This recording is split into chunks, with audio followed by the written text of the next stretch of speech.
Judge Joe Brown's all-new barbecue sauce and seasoning. Justice in the form of flavor. Law firms will take this as a retainer. What? It must be a law firm where they hungry as hell. Now you gonna help me with this parole I'm dealing with? Judge Joe Brown's all-new barbecue sauce and seasoning. Justice in the form of flavor. With one taste of our premium blends of all-natural ingredients, herbs, and spices, you'll fall in love with meat all over again. Judge Joe Brown's all-natural barbecue sauce collection is made up of 2 zesty flavors, original and spicy. There's only one way to bring order back to barbecuing. Just add Judge Joe Brown's all-natural barbecue sauce and seasoning, and you be the judge.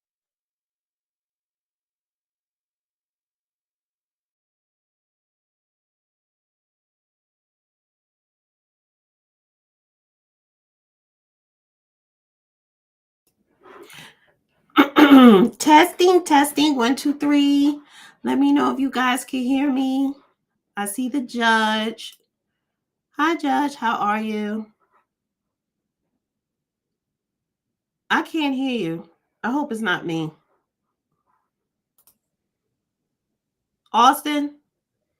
I can hear you just fine, actually. Okay, I can hear you. So it's the judge. It's not me. Guys, you won't be seeing my face today because I'm getting over a serious head cold. And, I still look pretty, but I just don't look, too refreshed. Yeah. See? You see, if my nose is greasy because I've been blowing for the last 3 days, and you know how I get like blistery. So I have to put some, what's this? Aquaphor around my nose. Aquaphor, yeah, that'll do it. That'll fix it. I can't hear you, Judge, honey. What's going on? What's going on with the sound? Can you hear him? Judge, push, if you're on your phone, are you on your phone or your computer, Judge? He's on his phone. On his phone, okay. So he's going to have to figure out a way to unmute his microphone. Yeah, you have to unmute the mic. We can't hear you.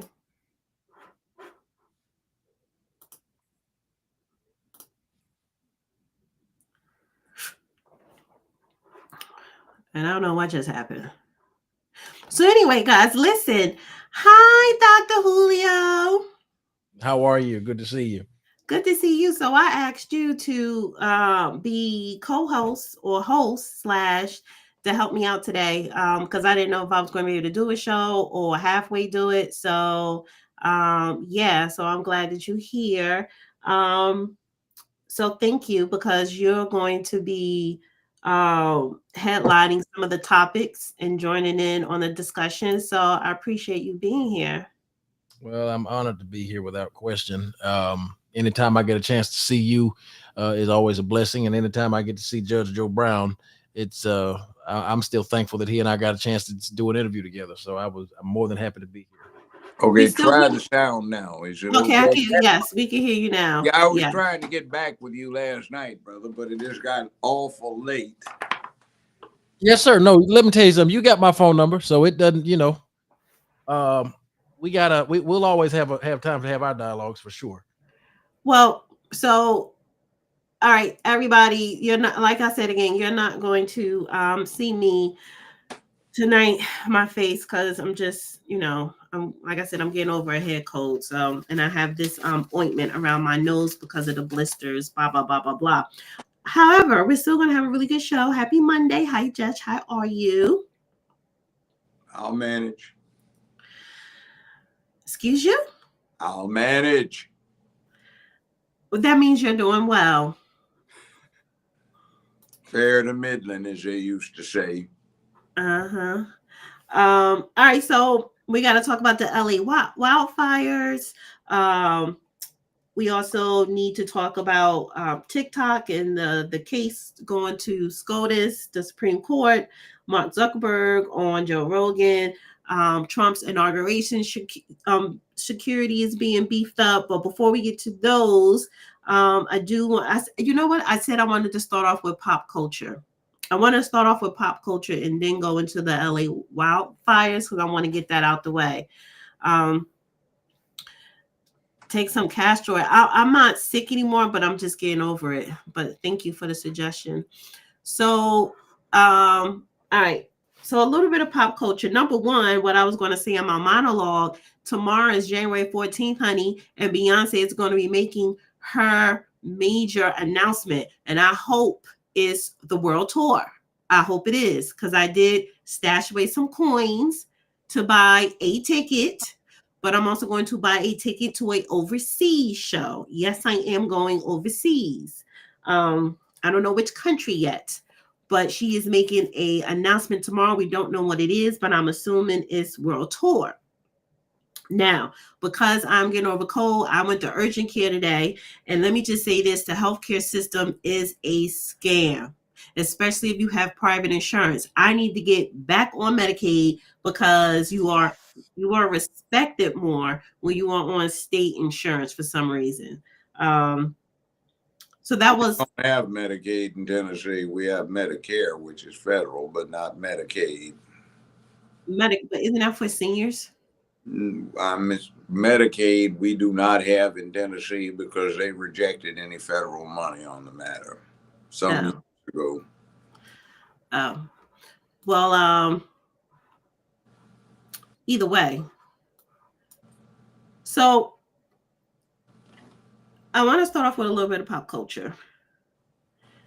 And this should be a little, not fun in a way like it's funny, but interesting. I would say this little bit is interesting. And guys, please hit the like button and please share this video. Share, like. Where is it? Okay. So I don't know if you guys heard. What are you looking at, Julia? I'm reading as you're talking, I'm reading some of these comments coming in on YouTube. That's why that is. Oh, no, don't read the comments. Look into the camera.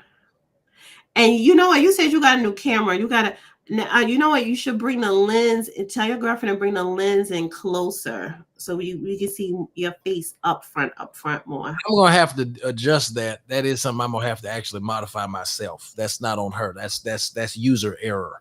So I'm going to have to do that. I'm going to have to fix that myself for the next stream. It shouldn't take that long to fix, though.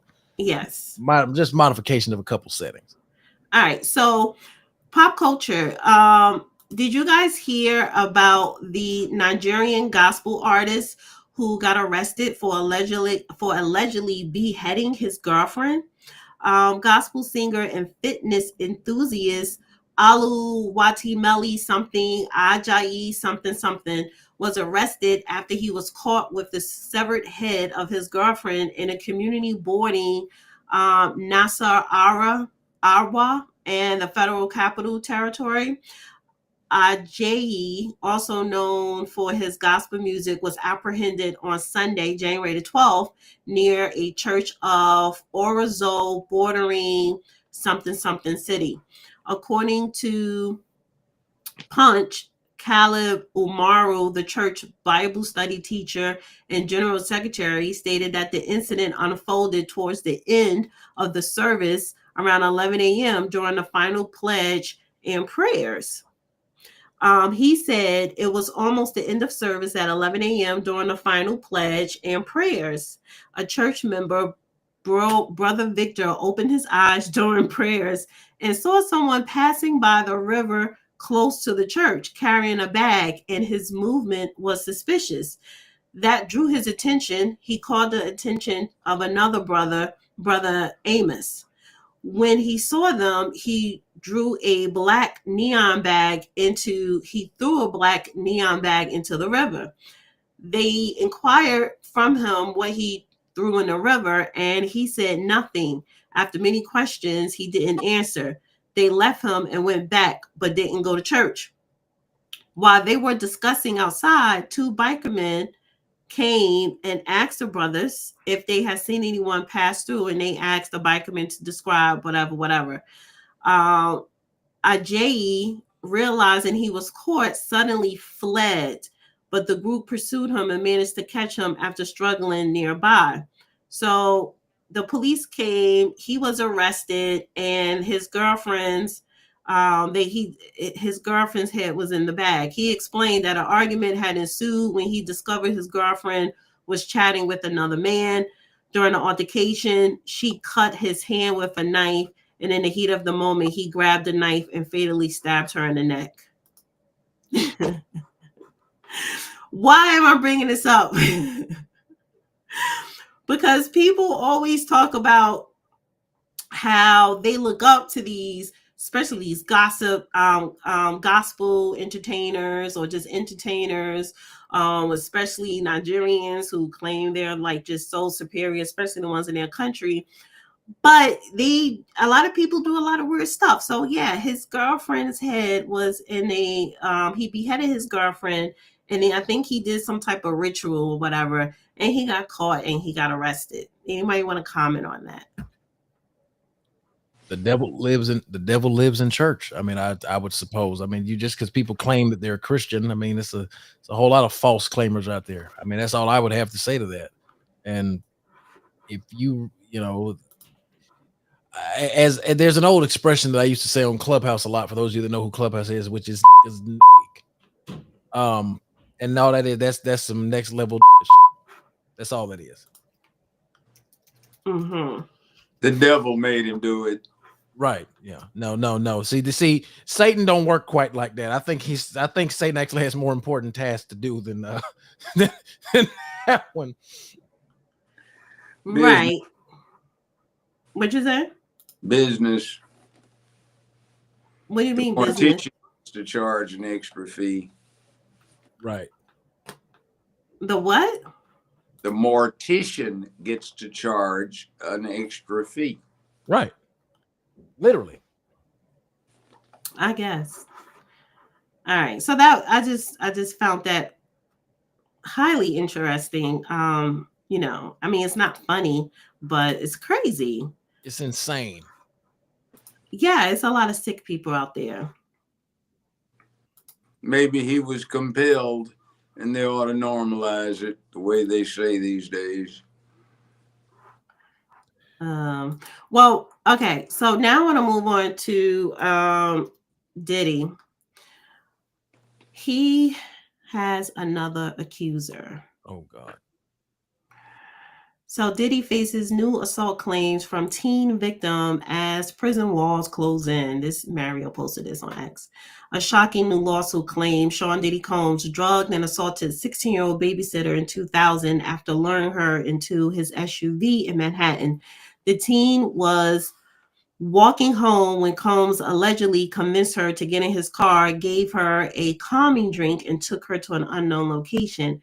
This Jane Doe is victim number 41 in just 16 months, joining the avalanche of allegations that started with ex-girlfriend Cassie Ventura's bombshell lawsuit.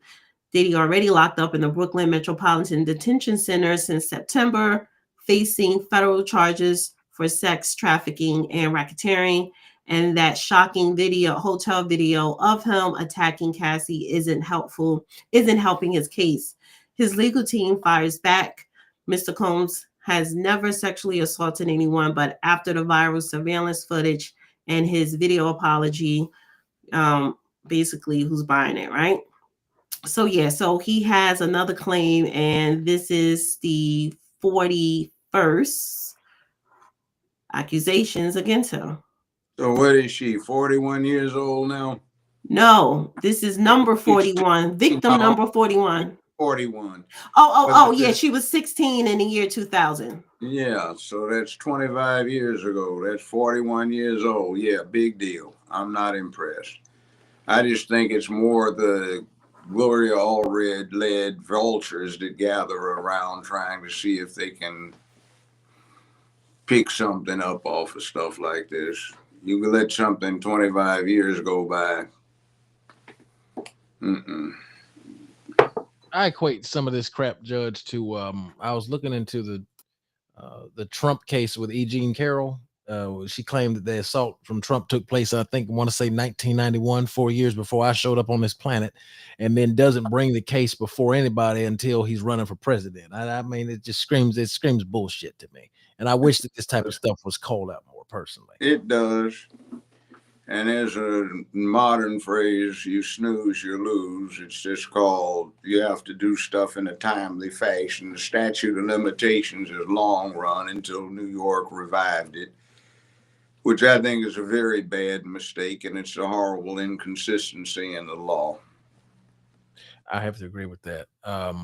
You there's never, as long as I've been studying stuff like this and looking into incidents like even what's going on with Diddy, there's always a correlation between powerful men and sexual misconduct allegations, and the timing of these incidents and the timing of the bringing them up and wanting to get some sort of monetary compensation for them is what has always drew me particular interest, because no woman should have to endure that, obviously. But my second point to that is, why the hell would you wait 20 years? Even with this young woman, it happens when she's 16. 5 years. Huh? 25 years. A What? quarter of 25 a years. It's absolute. I mean, it's insanity. Yeah. Well, I guess on the bright side for Diddy, his house is still standing in the wildfires. Diddy's mansion spared as LA wildfires turn celebrity homes into ashes. So yeah, his 17,000 square foot Homley Hills mansion remains untouched. Interesting. I had a thought about that. I looked at the pictures, the video, and everything. It looks like Burn Baby Burn revisited for the 60th anniversary, Watts uprising in 1965. It looked just like that, but worse. And see, I keep telling people that down on your knees praying while some fool beats you across the head until somebody else feels guilty about it got nobody anywhere. I just happen to have been in the DC Who thing. is calling the house? I don't know. I can't do anything about it. That's the ground line. Yeah. Probably spam. Anyway, certainly spam since I don't make any calls from it. But anyway, I went through 60,000 pages of the congressional record that had to deal with the passage of the various civil rights acts in the 1960s. And out of the 60-some thousand pages, we found slightly less than 5 that were devoted to the peaceful demonstrations. The rest of the pages were dedicated to or discussing what was going on with this incendiary campaign that was going on in the cities of America, where angry people were burning stuff down at a rate that the U.S. Air Force or Army Air Force would have been glad to have achieved in, say, Japan or Nazi Germany. So it is what it is, and I looked at the damages, and that isn't quite as bad as what it looked like in Watts in September 1965 after the August 65 uprising. I mean, I was in college by then, so I remember it well. So it's a word up as to what could happen, not necessarily saying that it had the same causality, though there are allegations of arson. Right. But it is what it is. And the other thing too is seriously, the lack of preparation by the California or specifically the Los Angeles County authorities is disgraceful. That woman, who is obviously an incompetent DEI hire, who is the chief of police of the fire department. No, you mean this woman is the mayor, Karen Bass. No, I'm not talking about Bass. Forget Bass. Right? Oh, you're talking about the other one. This fire chief is that's one of the most disgusting illustrations of incompetence I have seen just by every time she opens her mouth. She says it was something unanticipated. Well, they're paying you $750,000, which nobody else in the state gets paid.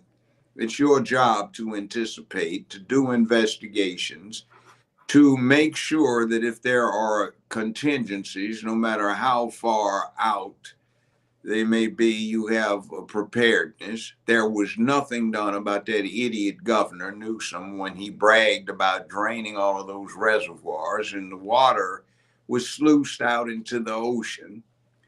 There was an effort to prevent the development of fire breaks or restoration of fire breaks because of a species of mouse. There was another thing about not stocking the reservoirs because an inch-long fish was endangered. And that's just not proper prioritization. And even if that had been done, something could have been done to compensate for it. Additionally, we find that there is a security company that put alarm systems in some of these upscale mansions in Palos Verdes, Palisades area. And one of the things that they do is to monitor the power grid, because when it goes down, their customers switch to battery power, and the batteries have a finite charge in them. So they noted that in the 3 areas where the fire started, there was a drastic increase in faults in the system in the hour preceding the start of the conflagration. So why did the fire department not have access to the same material so it could have determined that something was wrong by ascertaining that something is happening on the grid, which might indicate a shortage, might indicate sabotage, anything? So it was just a startling lack of competence and preparedness. The whole thing is typical of La La Land, and California is flat broke busted for a number of reasons. And it's not a good place to be because of these things. I mean, weather-wise, topography-wise, it's great. But it seems that people have been more interested in pushing their particular selfish agendas than being interested in the overall good of the state. So they get what they deserve. You're talking about this woman here. And is this the one that is saying she's too fat and weak to carry a man? Oh, that one. Yeah. And if he was in a fire, it's his fault. I'll find that one. Wait a minute, Judge. Hold on. A woman that works for the fire department said this? She's the chief. No. That wasn't the chief. That was just a PSA commercial of someone that worked for the fire department. No, that is the fire chief. The woman I'm talking about, I made an error. She's not the fire chief. She's head of the utility company, the one that said that they were not prepared. It was the utility company I'm speaking of. The fire chief is the fat lesbian that said it is no responsibility and it's your fault if you get caught someplace where there's a fire that she can't carry. That's the fire chief. No, that's not the fire chief. Yes, it is. Go check it out. This is the fire chief here. Yeah. I'm super inspired. She took time out of her already busy schedule to tell us about her vision for the department's future, one that includes a 3-year strategic plan to increase diversity. People ask me, well, what number are you looking for? I said, I'm not looking for a number. It's never enough. Out of 3,300 city firefighters, only 115 are women right now. She's already looking at ways to change that. She's quick to point out that doing so has a greater purpose, attracting the best and brightest for the job. They feel included, they feel valued, and they feel part of a cohesive team. The chief also checks another box when it comes to inclusivity and diversity at this department. She's a proud member of the LGBTQ community. That just kind of opens the door of people that thought, wow, I didn't even know that was an opportunity for me. That's the one. So, okay, so let me find the other one, because I saw the other video with the girl saying you put yourself in that position. That's the one I'm talking about right there. The chief. Somebody in the chat is saying the other one is the assistant to the assistant chief. Well, both they have 2 fat, ugly lesbians in that are running the department. The chief, assistant chief. Yeah. And then they got an idiot that is getting paid $750,000 a year to run the utility company in an incompetent fashion. Jesus. I'm trying to find, where is that video at? Wait a minute. Look up Christine Larson. That's her name? I think that's based on what Miss Trish is saying down here in the chat. Thank you, Trish. I think that may be who we're looking for.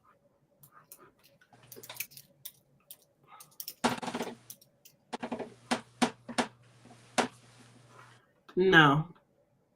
Wait a minute. Yeah. Oh, okay. This person here. Oh, this is, oh Lord, she looked like a man. That one. I was wrong about that. She's the assistant chief, not the chief. The chief was bad enough. There are two of them. Yeah. Well, the first video I played, that was the chief. Now she's the assistant chief. Play hers. I'm trying to find that video. I've been seeing that video all last week. Now I wonder if they took the damn video down. You know they probably did. It's still liberal controlled. You know they probably went and scrubbed that off of there. Right. But she did say it's your fault if you're in a situation where somebody's got to carry you. So what's she on the department for? And if diversity, by including folk who have a perverted way of approaching sex, is supposed to be why we have this public agency that so many people depend on, I don't get it. This is the second largest, if not the largest, urban area in the United States. New York is somewhere up there tied with or slightly ahead, but you're talking that kind of stupidity and you run the emergency services. Well, what about the 911 paramedic services? Are they supposed to go, well, I can't roll somebody over because I'm not strong enough so he can go ahead and die?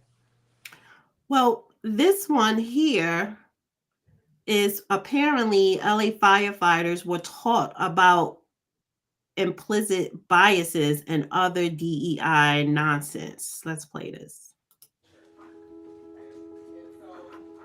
We are hosting our new employee orientation, and our focus is to teach our new employees for them to understand cultural competency, identify implicit and unconscious bias, and be aware of the importance of us having a diverse and inclusive workforce.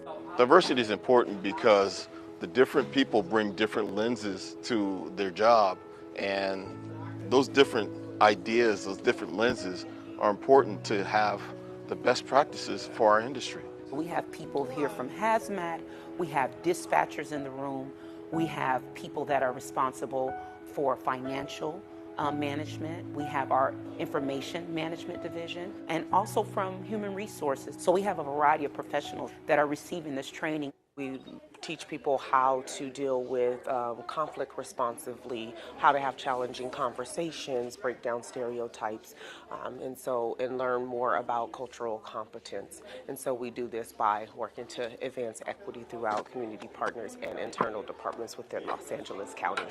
I welcome all of you in this room to join, whether you're LGBTQ+ or not, or you're just an ally, you have family members, anybody that's willing to engage and learn and grow from the opportunities that this experience has presented me with. The Los Angeles County Fire Department would be recognized nationally and possibly even globally as an agency that was very serious about diversity, equity, and inclusion, and made some substantive changes so that everybody could feel safe and feel included. On behalf of LA County Fire Department, we are so proud of our mission, which is to be proud protectors of life, the environment, and property.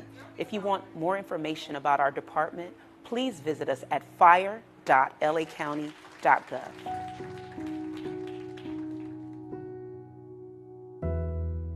The music is revolting. The whole atmosphere of that thing is just sickening. What the hell has that got to do with any damn thing? Keep your mouth shut. Nobody knows what the hell you're about unless you look like this. Is this the one? That's the one. I know she's the one, but let's hear what she's got to say if you brought it You up. want to see somebody that responds to your house, your emergency, whether it's a medical call or a fire call, that looks like you. It gives that person a little bit more ease, knowing that somebody might understand their situation better. Is she strong enough to do this? Or you couldn't carry my husband out of a fire, which my response is, he got himself in the wrong place if I have to carry him out of a fire. You want Pause. Whoa. Say it again. Oh yeah, run that back. Run that back one more time. want to see somebody that responds to your house, your emergency, whether it's a medical call or a fire call, that looks like you. It gives that person a little bit more ease, knowing that somebody might understand their situation better. Is she strong enough to do this? Or you couldn't carry my husband out of a fire, which my response is, he got himself in the wrong place if I have to carry him out of a fire. You want to see somebody that see, Judge, I'm not even going to, I know you got something to say. I want to hear what you got to say first. Goddamn fool needs to be immediately fired for cause. And that's the assistant chief. First of all, this is the thing that blows my mind. How in the is it that this individual can say he got himself in the wrong place if he's a fire? So if a 90-year-old man or a 87-year-old man or a man that's suffered a damn leg injury, is in a wheelchair, is temporarily incapacitated, if he got himself in the wrong position and then can't get out of a fire because he's unable to, it is your job to get your fat out there and carry him. See, this is the type of the thing that kills me with diversity, equity, and inclusion is this, Judge. It only panders to the minority of minorities. Only less than 10% of the entire global population identifies as anything related to the LGBTQ community. In America, it ain't even that. Census and all of the studies, it shows that with the big portion being about 4 to 4.5% bisexual, the total is less than 0.5% that are trannies, less than 1% that are lesbian, and less than 1.5% that are male homosexuals. So that's about 2% of the population, 2.5%, 3% of the population. It's not even that big, young brother. So, I mean, we're supposed to get this. And look at here, firemen are notoriously famous for being fit because they have long hours after they clean their equipment, waiting on a call, and they pump iron and they do exercises. So they're extremely strong. They're buffed out. They're cut. And this fat hog right here represents herself as an assistant chief. What's going on here? And she has the audacity to say something like that. She should be fired for cause. She should be fired immediately. No back pay, no nothing. Straight. I mean, and that type of nonsense is exactly why the left got the referendum that they got on November 5th of this past election cycle. Because let's be 100% clear here. If we're honest to the situation, when you look at this objectively, there is no way in the hell that we should be pandering to the literal minorities. I thought in America, majority rule. The majority of the country doesn't identify with this shit. And then the other thing, what do you have happening if there is a fire and somebody's trying to help somebody out, and he's a big, even a muscular guy, and attempting to help rescue someone, he breaks a leg or something, or something falls on him, or he's just sick at home, and maybe some fool comes by and commits arson or something, and this fool wants to say something like that. I mean, if you said that about one of these damn freaks, they'd be having all kinds of hell in Los Angeles. Absolutely.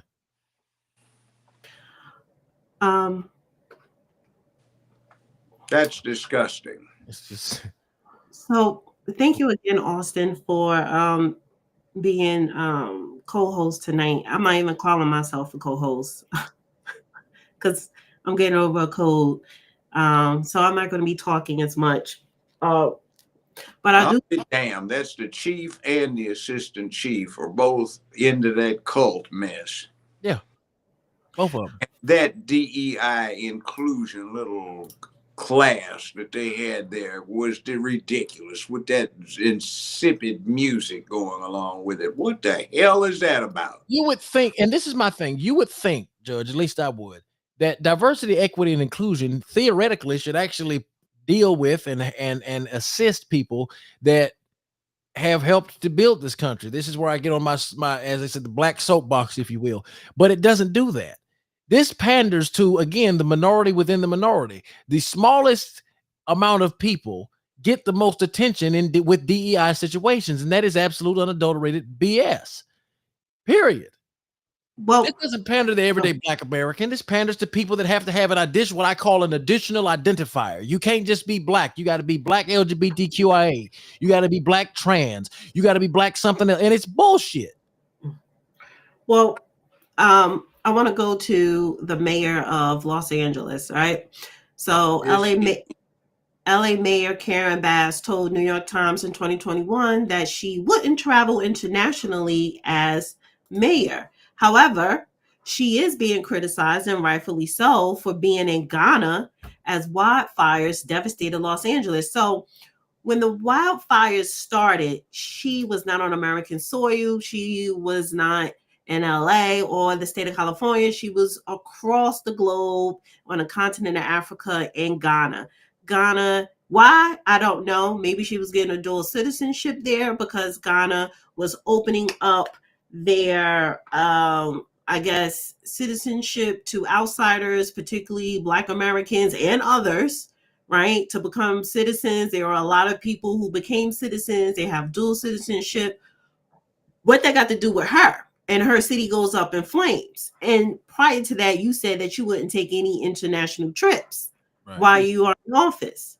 He's like that idiot Sam Yorty that had been mayor for several terms in Los Angeles, and he was out of the city a whole lot.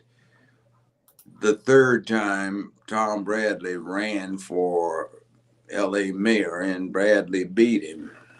Bradley was a strong man, ran Los Angeles with an iron hand, and this weak idiot right here, this incompetent jerk, is running around wasting people's time, too busy trying to be DEI for a city that is overwhelmingly Hispanic, with the circumstances where what she represents is a distinctly small little niche function of the city. And she does not do her job well, and the city is going straight to hell. Well, it says Karen Bass, who was previously in Congress, and while she was in Congress, she specifically was on the House Foreign Affairs Committee and spent several years working on U.S. relations with Africa. But she's not in Congress anymore. What does that have to do with Los Angeles, California? Oh, had nothing to do with that. Don't have nothing to do with them. Exactly. Now, you know, she's and then you got the other one in Los Angeles, that decrepit idiot, Maxine Waters, whose district is the Skid Row area of Los Angeles, who, was it you or was it Valerie that we were dealing with this on? We had a recording of her speech, and this idiot was displeased with the demonstration that the homeless were putting on in her district. And this fool told the homeless, just go home and get off the streets. Jesus. Yeah, that was Valerie, but we did speak about it when that happened. So you spoke about it here and you spoke about it on your show with Valerie. Now, she also recently got on the show with, who's this? Chris Cuomo, to talk about what was going on in the wildfires, LA wildfires.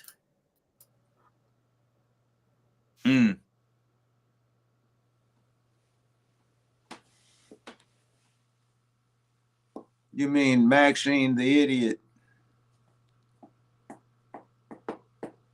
Well, at least she isn't scratching under her wig like the latest addition to the Supreme Court.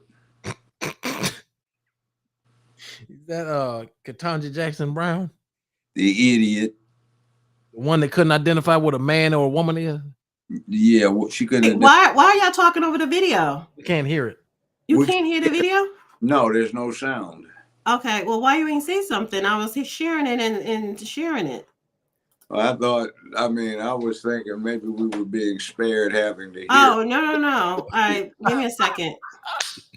These fires are bad. Did you hear that? We can hear it now. Yes, ma'am. Okay. Go ahead. These fires are bad. They're on the watch of Democrats. Democrats should be to blame. Is that fair? I would like to ask you and any other media individuals that may be listening, do everything that you can to get attention on Altadena. That whole area has just about been flattened, and we have working class people do not have a lot of resources. We all should have heavy hearts right now, but we should have faith, and we should be on point for making sure that we do everything to help the people that need us. Damn it, you can do the politics later. You can come and talk about Gavin Newsom later. You can talk about the Democrats later. I don't care who you talk about, but don't use up this precious time to do petty politics. Use the time to educate and to share information and to let people know where they can get some food,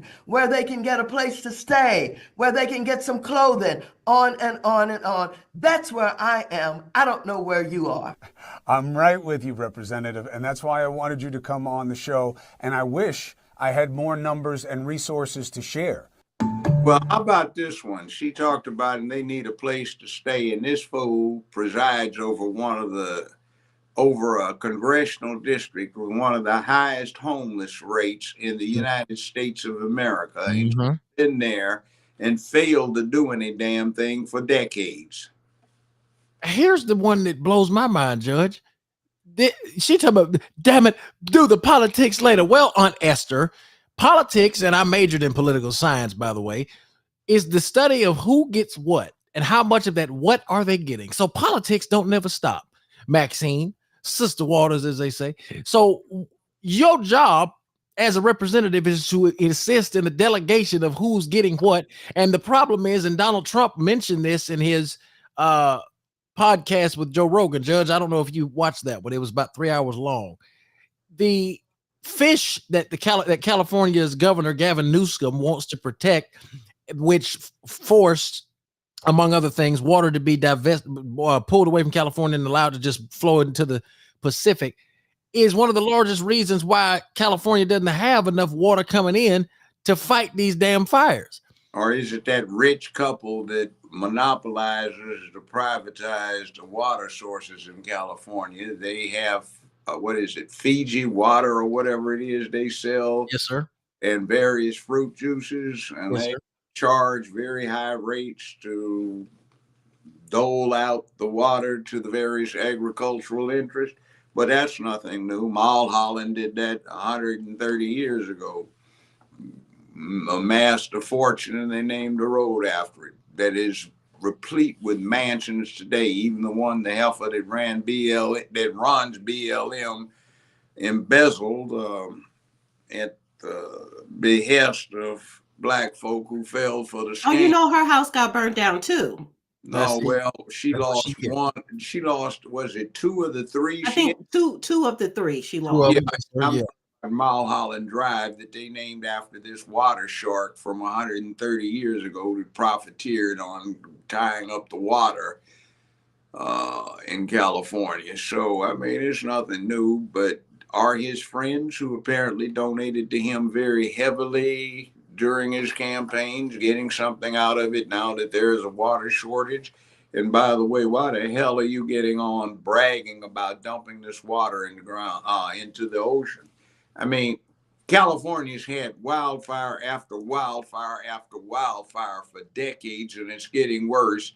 And your dumbass goes up there and you dump the water. Hell, you could have gotten an exception from the Environmental Protection Agency saying it was absolutely necessary and imperative to deal with the ever escalating danger of wildfire or lightning strikes or arson or whatever it might be.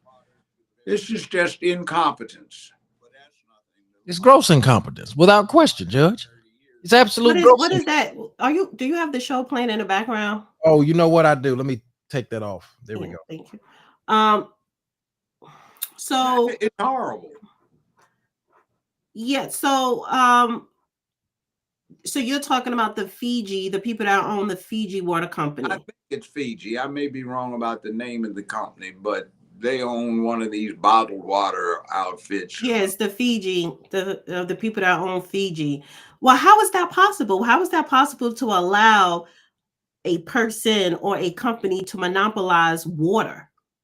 Well, look at what's happened in California.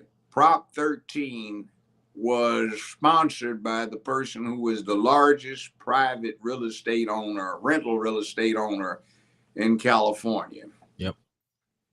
And that was 1978.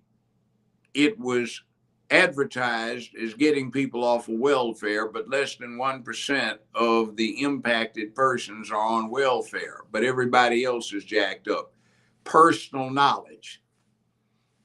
I lived in Ojai, California, in Upper Ojai. I had a ranch. I paid $48,000 a year property taxes. Quarter of a mile down the highway, there was a gentleman in his 90s that was possessed of slightly more than 11,000 acres of land with at least 10,000 herd of cattle on it. And he was paying $462 a year in property taxes. He sold the property for an enormous sum to a Japanese entity that was in the business of building a $35 million country club on the 11,000 acres because they allowed him to maintain a life estate.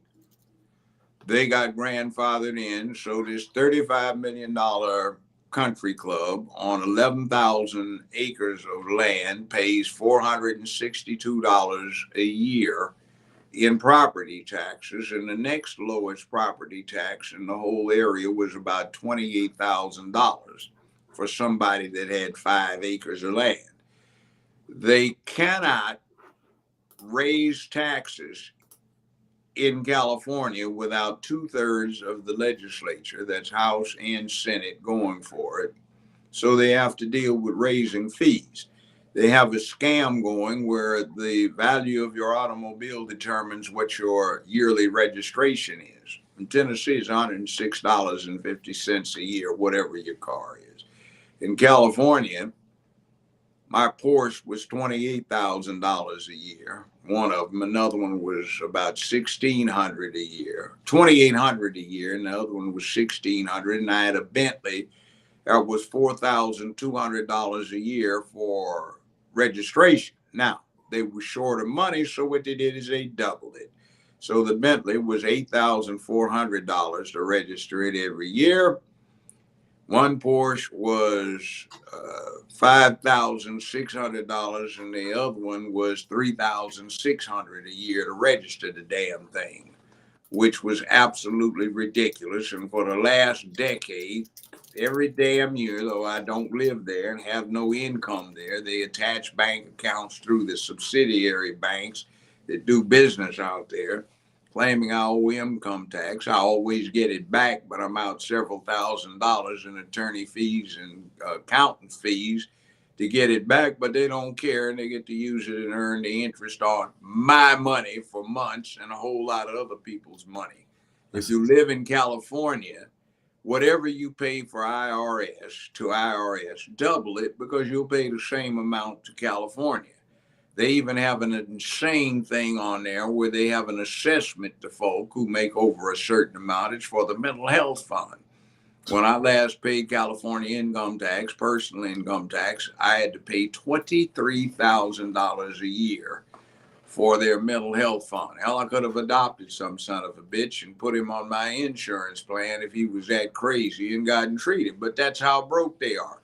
Yeah. The courts, the civil courts, are only open 4 days a week, and that's because the judges generously donated part of their salaries back to the state. So the civil courts can stay open for 4 days instead of just 3, which is all the state allocates. So that's how broke they are. It's pathetic.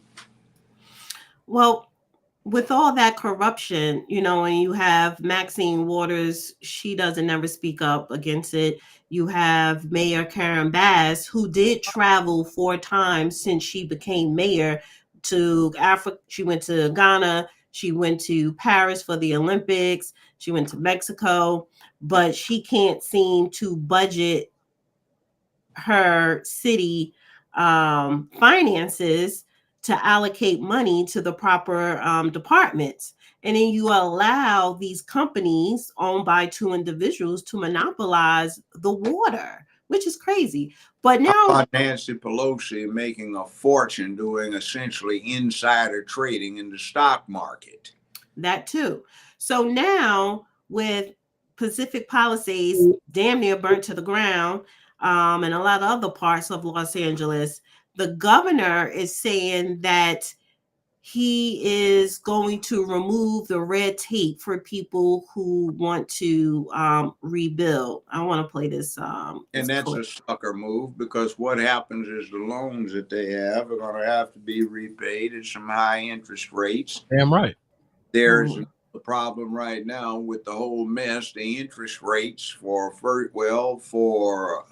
fixed interest rates for somebody with good credit in California ranges from about 7 to about 8.5%, which is ridiculous. It's disastrous for first-time home aspirants. It's not good for your second home. It's an ideal market for those who have the cash on hand. Maybe some of these people do, maybe they don't, because when you have mansions, they're expensive and maybe somebody's overextended. So it's a disaster. Yeah. And I just sort of chuckle and say, hey, we've got the 60th anniversary of Burn Baby Burn, which is what everybody was hollering for the 1965 Watts Uprising. Let me play this this clip. Do the right thing. This is an emergency. We can do all this dance, and we have differences of opinion as it relates to all kinds of issues and values, and and that's fair game, and that's important. That dialectic's important. But having this kind of friction when it comes to emergency response, with emergency responders, these heroes, 12,000 that are on the front lines right now, taking care of people, making sure people are still alive. We're still doing emergency maintenance and evacuation. We're still concerned about flare-ups and spotting. You got kids right now that don't have money for baby formula, and we're trying to get them disaster assistance. You have folks in hotel rooms that have money only for tonight and don't know what's going to happen, haven't even had a chance to see their homes. Here it's standing, or it's here and it's not standing. We want to get them emergency assistance over the course of the next 18 months. That's why I was with the FEMA director today. That's what the President of the United States and I are talking about, and I'd like to have that conversation with the next President of the United States. Let's turn the page as it relates to the new incoming president.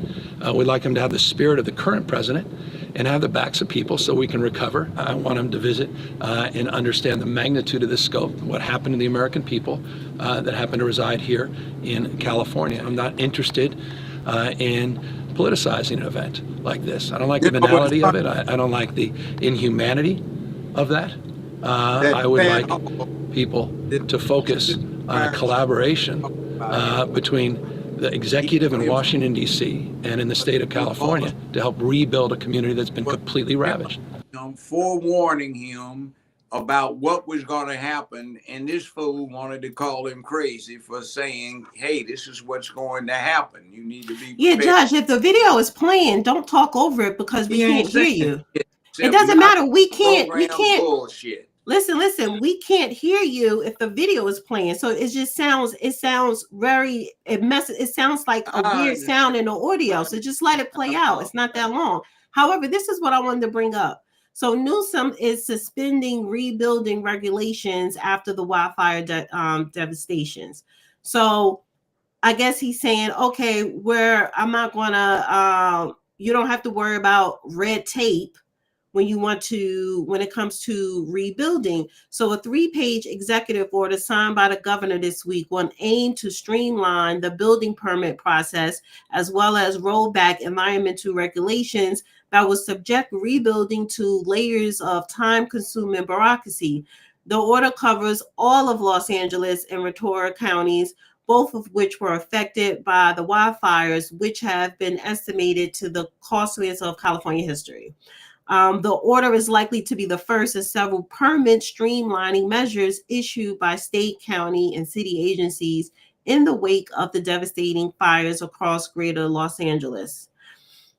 If I was into conspiracies, I'd claim it was all a scam, so that if this order was universal without restricting it to fire damaged areas, it was a scheme so that the developers could jump in and for very cheaply get around the California regulatory mishmash that takes so damn long to get through red tape for anything. Well, Judge, that's exactly what it is. That's what it gives me. Because if you remember several years ago back, and I want to say, Judge, this was 2009 when Obama was first elected, Rahm Emanuel got his ass on television and said the one thing about it is you never want to let a good crisis go to waste. So if you are a conspiracy theorist, that's exactly what the hell this crap sounds like. It sounds like the politicalization of a natural disaster being done by a Democratic administration within the state of California. That's all this shit sounds like to me personally. I agree with you there, 100%. I mean, look, this, and then you got Maxine Waters. She got up in there and to compound it, to show you the ridiculousness of it, she said that God is on her side to protect children.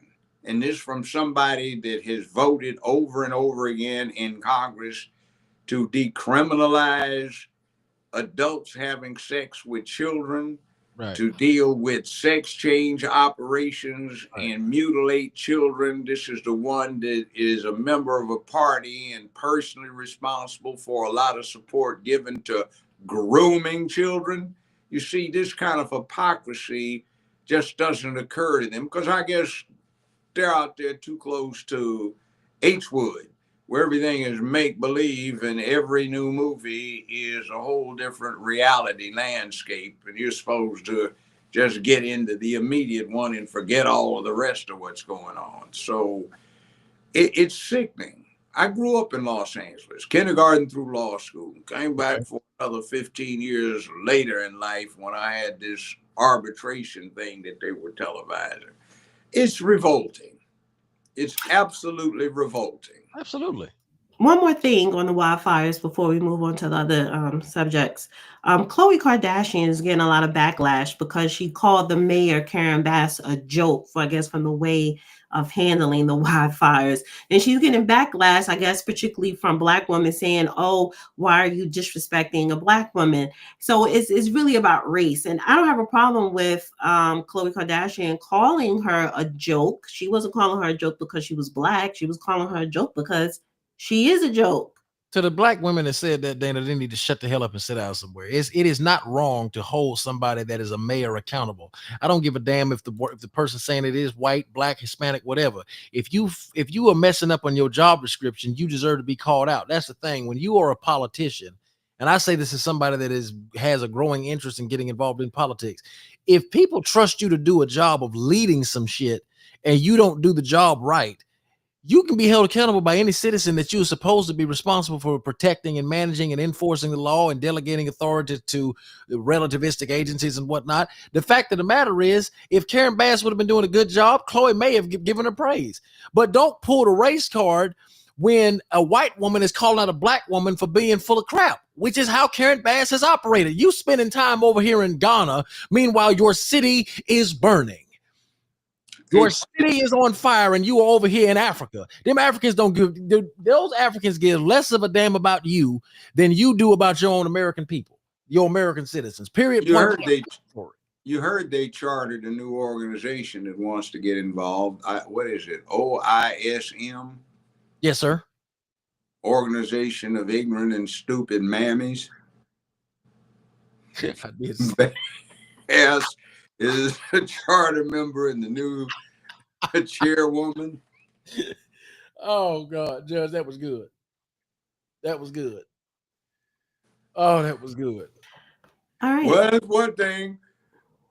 Right. Kim Kardashian came that's up one with thing. Hey, that's one thing Khloe got right. I give her that. You got that right.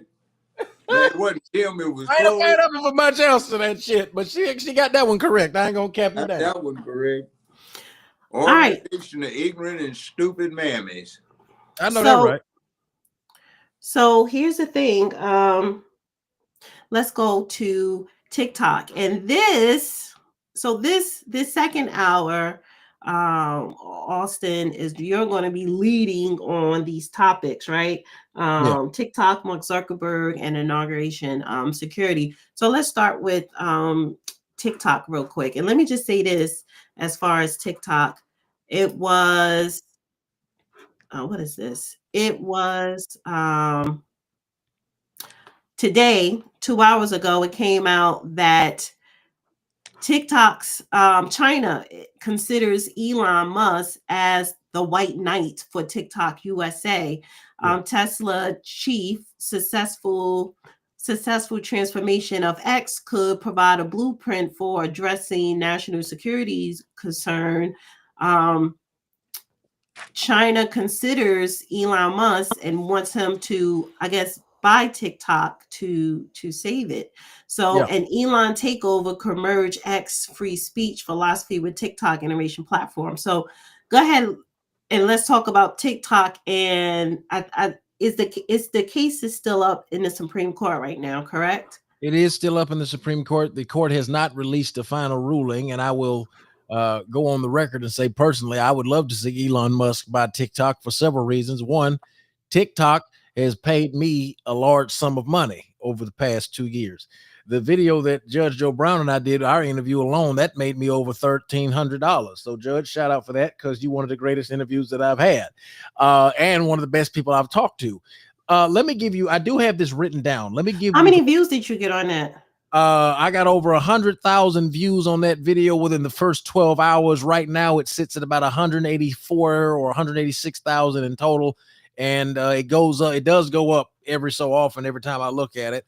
But that was my second most popular video. The first video that I did from TikTok that got 1.6 million views was when I called Kamala Harris a political pander bear. And that video paid me, Jesus, I forget how much. It was almost $2,300 in total. But to catch everybody up to speed, I did have this written down from TikTok's the case surrounding TikTok, just to give everybody a brief synopsis. As of right now, the key argument from the government is that it argues that TikTok's ownership by ByteDance poses a national security risk, citing the potentiality for data access and manipulation by the Chinese government. The defense that has taken the defense's argument for TikTok states in simple language that the forced divestment or ban violates the First Amendment by suppressing the platform's expressive content, and that there is no concrete evidence or misuse of, and I'm going to say this like Trump, U.S. user data. But the fact of the matter is that when we look at it from the operational impact, if the Supreme Court does uphold the law and if ByteDance does not divest, TikTok will be removed from U.S. app stores beginning January 19th. And this would also prevent it from being updated. And it will lead to a gradual decline in the app for 170 million monthly American users. A ban would disrupt the income of more than 2.3 million content creators and businesses that rely on TikTok for marketing and revenue generation. Upholding this law may also set a legal precedent for increased scrutiny and regulation of other foreign-owned applications, with the potential of further bans or forced sales. The enforcement of the act that was included with that included the ban could also exacerbate tensions between the United States and China, influencing negatively, that is, diplomatic and trade relations. So this is but in summary, this is a war between social media and mainstream media. The fact of the matter is, right now, TikTok gives people the ability, with 170 million active users, to generate and disseminate information faster than mainstream media can say yay or nay on any given story. There have been, and the podcast generation that we live in now, shows like this, Joe Rogan, have allowed Americans to get an uncensored, uncut, unfiltered view of politicians and of the political sphere in a way that we have never seen in the general time we've been here. And the fact of the matter is, if TikTok is forced to be removed from the United States, what is, in fact, I would argue, what is to stop the government or the next Democratic administration or Republican administration from attempting to censor the free speech of Americans? Donald Trump reversing his position on TikTok is one of the biggest turn of events that we've seen, because he was able to see him getting on TikTok, getting 14.1 million followers, a large percentage of them ranging from ages 18 to 27, and then increasing from ages 18 to 33. He had a major impact with Generation Z, with millennials, with people around my age. I'm 29 for reference. And that's why he changed his position. Donald Trump is the ultimate businessman. And it is my hope, in summary, that he does, in fact, save this app. And if China wants TikTok to buy it, then, damn it, Elon, you've got the money for it. Go save TikTok. That would be what I would say. One thing, the arguments in front of the U.S. Supreme Court were interesting. You have to remember this action was brought by the Biden administration. Now, one avenue of thrust that the action is about is that there is a definite national security problem in so much as all of the information that comes in through the users is being collated by the Chinese, and that poses a national security threat. Yes, sir. Espionage. The Supreme Court seemed receptive to that thrust. The other main thrust was that it led to an opportunity for the Chinese to cause mischief by misleading or false information being pressed. And the Supreme Court justices seemed singularly unimpressed by that and made a strong series of remarks about its negative impact on the First Amendment. Now, the incoming president, as you mentioned, has reversed his policy or his particular view of TikTok and said maybe it's a good thing, so perhaps they can work something out about not getting rid of TikTok, but divesting it of its Chinese control. And then again, they're talking about Elon, but let's see, Elon, I mean, the country is becoming very dependent upon the genius, and I'd say that, of the richest man in the world. He set up PayPal, and everything you order online has a PayPal option these days, and that's deeply embedded in American commerce. You have a situation where he set up Tesla, for automobile manufacturing to develop heavy industrial capacity. And right now he donated a showroom full of the Cybertrucks to one of the fire districts in LA County because their power is cut off, but the battery capacities are so robust that the electric Cybertrucks are powering the vital communications equipment for the fire district. He came up with SpaceX so he can get people off planet if necessary. I think the Starship is capable of taking 200 passengers directly to the moon or directly to Mars or transporting a huge amount of cargo. And then we get him acquiring what used to be Twitter, now X, so he can keep free speech going so we do not devolve into a totalitarian state run by people concerned more with satisfying people's sense of entitlement rather than promoting meritocracy and the continued advance of the country. And now here we go, loop-de-loop. He's trying to get NBC for a television station and they are urging him to get TikTok, which is not necessarily bad. He seems to promote free speech, and I know he posts often and at length on X, and you wonder how this guy has the time to do what he does with the rest of his enterprises and pay that much attention to X, but he does. And that might be. You got that kind of money. I mean, no, well, I mean, I noticed this. I know billionaires. I was not unsuccessful in my legal profession. And I noticed there are those people who have to get mandatorily 8 hours of sleep a night. And I know I existed for decades on 3 to 4.5 a night.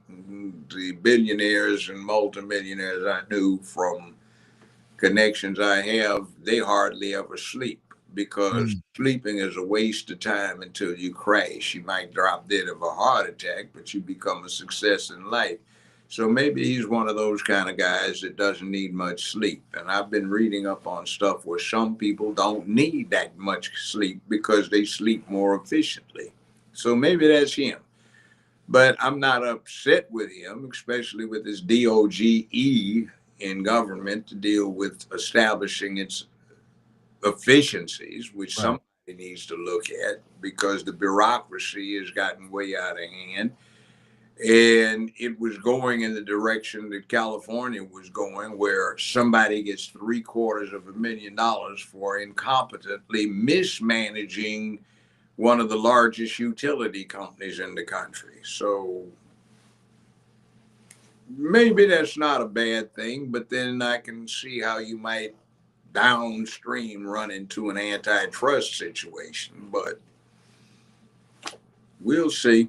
I think that is going to be the thing. We'll see. I mean, from what I have observed of Elon Musk, he genuinely does promote free speech. Now, the question then could be raised, Judge, is Elon getting a little bit too powerful? But I don't think so. Personally, if he's got the money to do it, and based on his track record, I say let the man buy it. If the Chinese government is okay with him trying to buy it, because that came out 3 hours ago, that China's like, all right, we don't want to lose the money. Elon will. But let's be clear as well. Right now, the U.S. division of TikTok is actually was being managed by one of Kamala Harris's former deputy attorney generals from the state of California. And that led to the massive censorship, not only of myself, but at least 300 other conservative voices. And all of us had follower counts ranging from 15,000 all the way up to 75,000, some 115,000. Our video views were suppressed. So I would like to see somebody on TikTok that is not going to suppress free speech. And if that's Elon, then hey, based on what I can see, I say let the man buy it. Well, I'll tell you another thing too. The Supreme Court was not impressed with that avenue of approach that the Biden administration's DOJ was trying to establish as a justification for shutting down TikTok. They were not impressed, and that's the point. It's censorship. I would say this: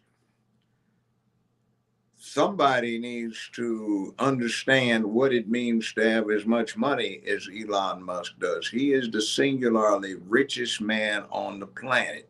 His net worth is approximately 1/2 the budget for the U.S. Department of Defense. Jesus.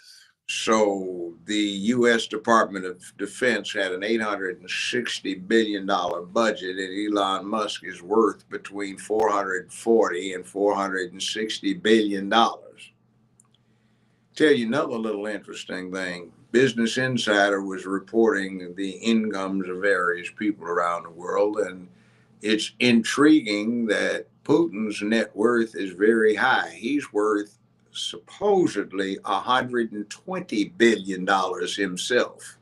Jesus.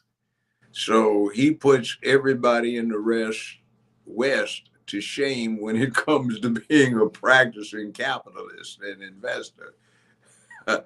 So, wow, it's interesting what happens. You get that kind of money, you're damn right. It's interesting as all get out. And so in other words, it must be nice being in a situation where it's impossible for you to spend it or give it all away. You can't. So you don't have to worry about asking the price on anything, but the people who have that kind of money tend to be very vigilant about what they pay for stuff, and they look for bargains. Real quick. Kind of attitude that got them where they are. Most definitely. Real quick, Elon Musk did tweet this last week. He was like, could have had Caruso, and he retweeted Obama praising the LA mayor Karen Bass in 2022. I'm confident you're going to be an outstanding mayor of LA. Oh, so, thank you so much. You know, but as you know, you got to run through the tape. Exactly. So you got a little more work to do. Exactly. But I'm really proud of you and grateful for your friendship. More importantly, grateful for the service you've rendered all these years and all the stuff you're going to do in the future. Well, thank you so much. Your support means the world to me, and it means the world of Los Angeles. Thank you so much. Love you. And then Elon says, could have had Caruso. I guess that was somebody who was running for mayor. Barack Obama's endorsement don't mean shit. It sure don't. Not anymore. That man endorsement don't mean shit. Now, he still got powerful friends, honey. He's still a powerful man. Powerful, but the hell with him. His endorsement don't mean shit to me, Jack. I ain't gonna lie to you, because anybody that got to go and talk to black men, grown black men like they're kids, who, and then your candidate loses, and then you all buddy. We all saw that. I meant to mention that earlier. We all saw Barack Obama trying to be Trump's partner at the funeral. Come on, Jack. We see the play, brother. We see it. Well, Trump gave him enough money when he was running. Yeah. For the first term? For the first, yeah. And we had another situation. George W. Bush patted him on the chest, sitting down. I guess they hung around enough when he was a little boy, and Lolo Sotoro, his oil entrepreneur and spy dad, used to take him by his mama's blood kin cousin, the Bushes, all the time, cousins. So, I mean, it's a family thing. Well, is that all on TikTok before we move on to the next one? As far as TikTok is concerned, that is it. We have another developing organization that Obama and Bass are members of. All right. What? EMHS. What is that? Oh, EMHB. What is it? Elected Mammies and House Boys of America. Interesting. Well, let's move on. I love this man. Let's move on to Mark Zuckerberg, right? He was on yes. Yeah, he was on Joe Rogan. And listen, he donated, I think, $1 million to Trump, honey. And he donated $1 million to the inauguration fund. Yeah, that's Trump. That's Trump. Yes. And he is on bended knee because he wants to be on that winning team. But this is what he had to say on Joe Rogan, talking about the Biden administration made him do it, made him censor people. These people from the Biden administration would call up our team and scream at them and curse, and it's like these documents it's all kind of out there. Did you record any of those phone calls? I don't think we but I think I want to listen. I mean, there are emails. the emails are published. It's all kind of out there, and they're like, and basically it just got to this point where we were like, no, we're not gonna take down things that are true. That's ridiculous. They want us to take down this meme of Leonardo DiCaprio looking at a TV talking about how 10 years from now or something, you're going to see an ad that says, okay, if you took a COVID vaccine, you're eligible for, for this kind of payment, this sort of class action lawsuit type meme. And they're like, no, you have to take that down. And we just said, no, we're not going to take down humor and satire. We're not going to take down things that are true. And then at some point, I guess I don't know, flipped a bit. I mean, Biden, when he gave some statement at some point, I don't know if it was a press conference or to some journalists, where he basically was like, these guys are killing people. And I don't know, then like all these different agencies and branches of government basically just like started investigating and coming after our company. It was brutal. It was brutal. Wow. You see what we did to Donald Trump in New York with those 34 felony convictions. If you don't do what we say, we're going to fix you up and find some boys claim you molested them 15 years ago. Yep, that's it. Political warfare, lawfare, as Trump called it. So, Julio? Well, so the thing with Zuckerberg bringing this up, the Biden administration did, in fact, send several emails and threatening phone calls to Facebook executives, Meta executives, to have them censor anything that was contrary to COVID, to the published government narrative. In fact, there was a video, I need to find it. If I should have found it before we started, Ms. Dana, there where Anthony Fauci openly admitted that the vaccine was ineffective. He openly admitted that there was no true the threat of death from COVID. And obviously we know that later on it came out, Judge, I'm sure you remember that COVID had a 99.6% chance survival rate. And so the narrative that the government pushed, it was also proven that Fauci admitted that the mask did not work. But when information like this was made public on Facebook, it was struck down. I don't know, a lot of my posts on COVID were struck down. And what this is more telling of, in specific, to be specific, this is indicative of something that we kind of already mentioned a little bit. He that has the gold makes the rules. He who has the keys makes the rules. If we go and allow the government to manipulate and control and oppress legitimate, not only free speech, but genuine truth being told, we have a serious problem in this country. A serious problem in this country. And so I'm thankful that Mark Zuckerberg is now at least being honest. Now, whether or not the question is he genuinely now a friend of Trump, or is he only doing this for political expediency or political convenience? That would actually be my question to you, Judge, based on what we've heard, even from this particular clip here. Doesn't make any difference. Most of the time when you get stuff on a large scale, it's expediency and alliances shift. Stalin, Churchill, FDR, Stalin, Churchill, and Truman. Truman, Churchill, and MacArthur trying to bomb Stalin. See, right. It quickly changes. 45 years of Cold War. Now, Putin, former communist, part of the KGB, field agent, a real live James Bond type. Mm-hmm. He made his bones, got his pint of blood off of folk. Now he's a capitalist worth $120 billion. Things change. Right. You're absolutely right about that. But we do have our loyal niggers who can't change from the Democratic Party plantation days, been up there loyal to Massa for the last 200 years. That's right. Toby be good nigga for Massa. Good nigga. Yeah. Oh, I say the plantation has no fences now. There are no gates. Walk off. And I say, oh, you can't. Because you remember the movie? Slave mind. You just can't leave that alone. They haven't invented brain transplants yet. You remember the movie Life, Judge? You remember the movie Life with Martin Lawrence and Eddie Murphy? I tend not to look at too many of those movies. That was one where they was on they're in prison, and rather than have a fence or barbed wire, they just had the gun line. But there's nobody watching the gun line anymore, and black people still refuse to walk off the plantation. And I said this morning, Judge, and it's so interesting because what I think black people do, black people like holding on to the victim mentality because nobody expects a victim to be victorious or to even pursue victory.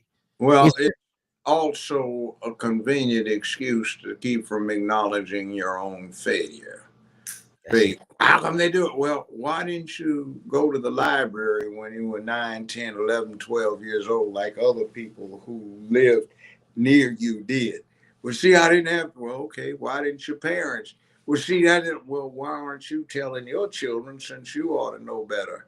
Well, see, they're hard-headed. You can't tell them nothing. See, you're just coming up with excuse after excuse to justify your personal failure. I posted something a couple of days ago, and some idiot wanted to get on me because when I just copied it from my notes and then posted it on X without me realizing it spell check changed Joe Louis, Louis, to Lewis. Stuff like that happens. Right.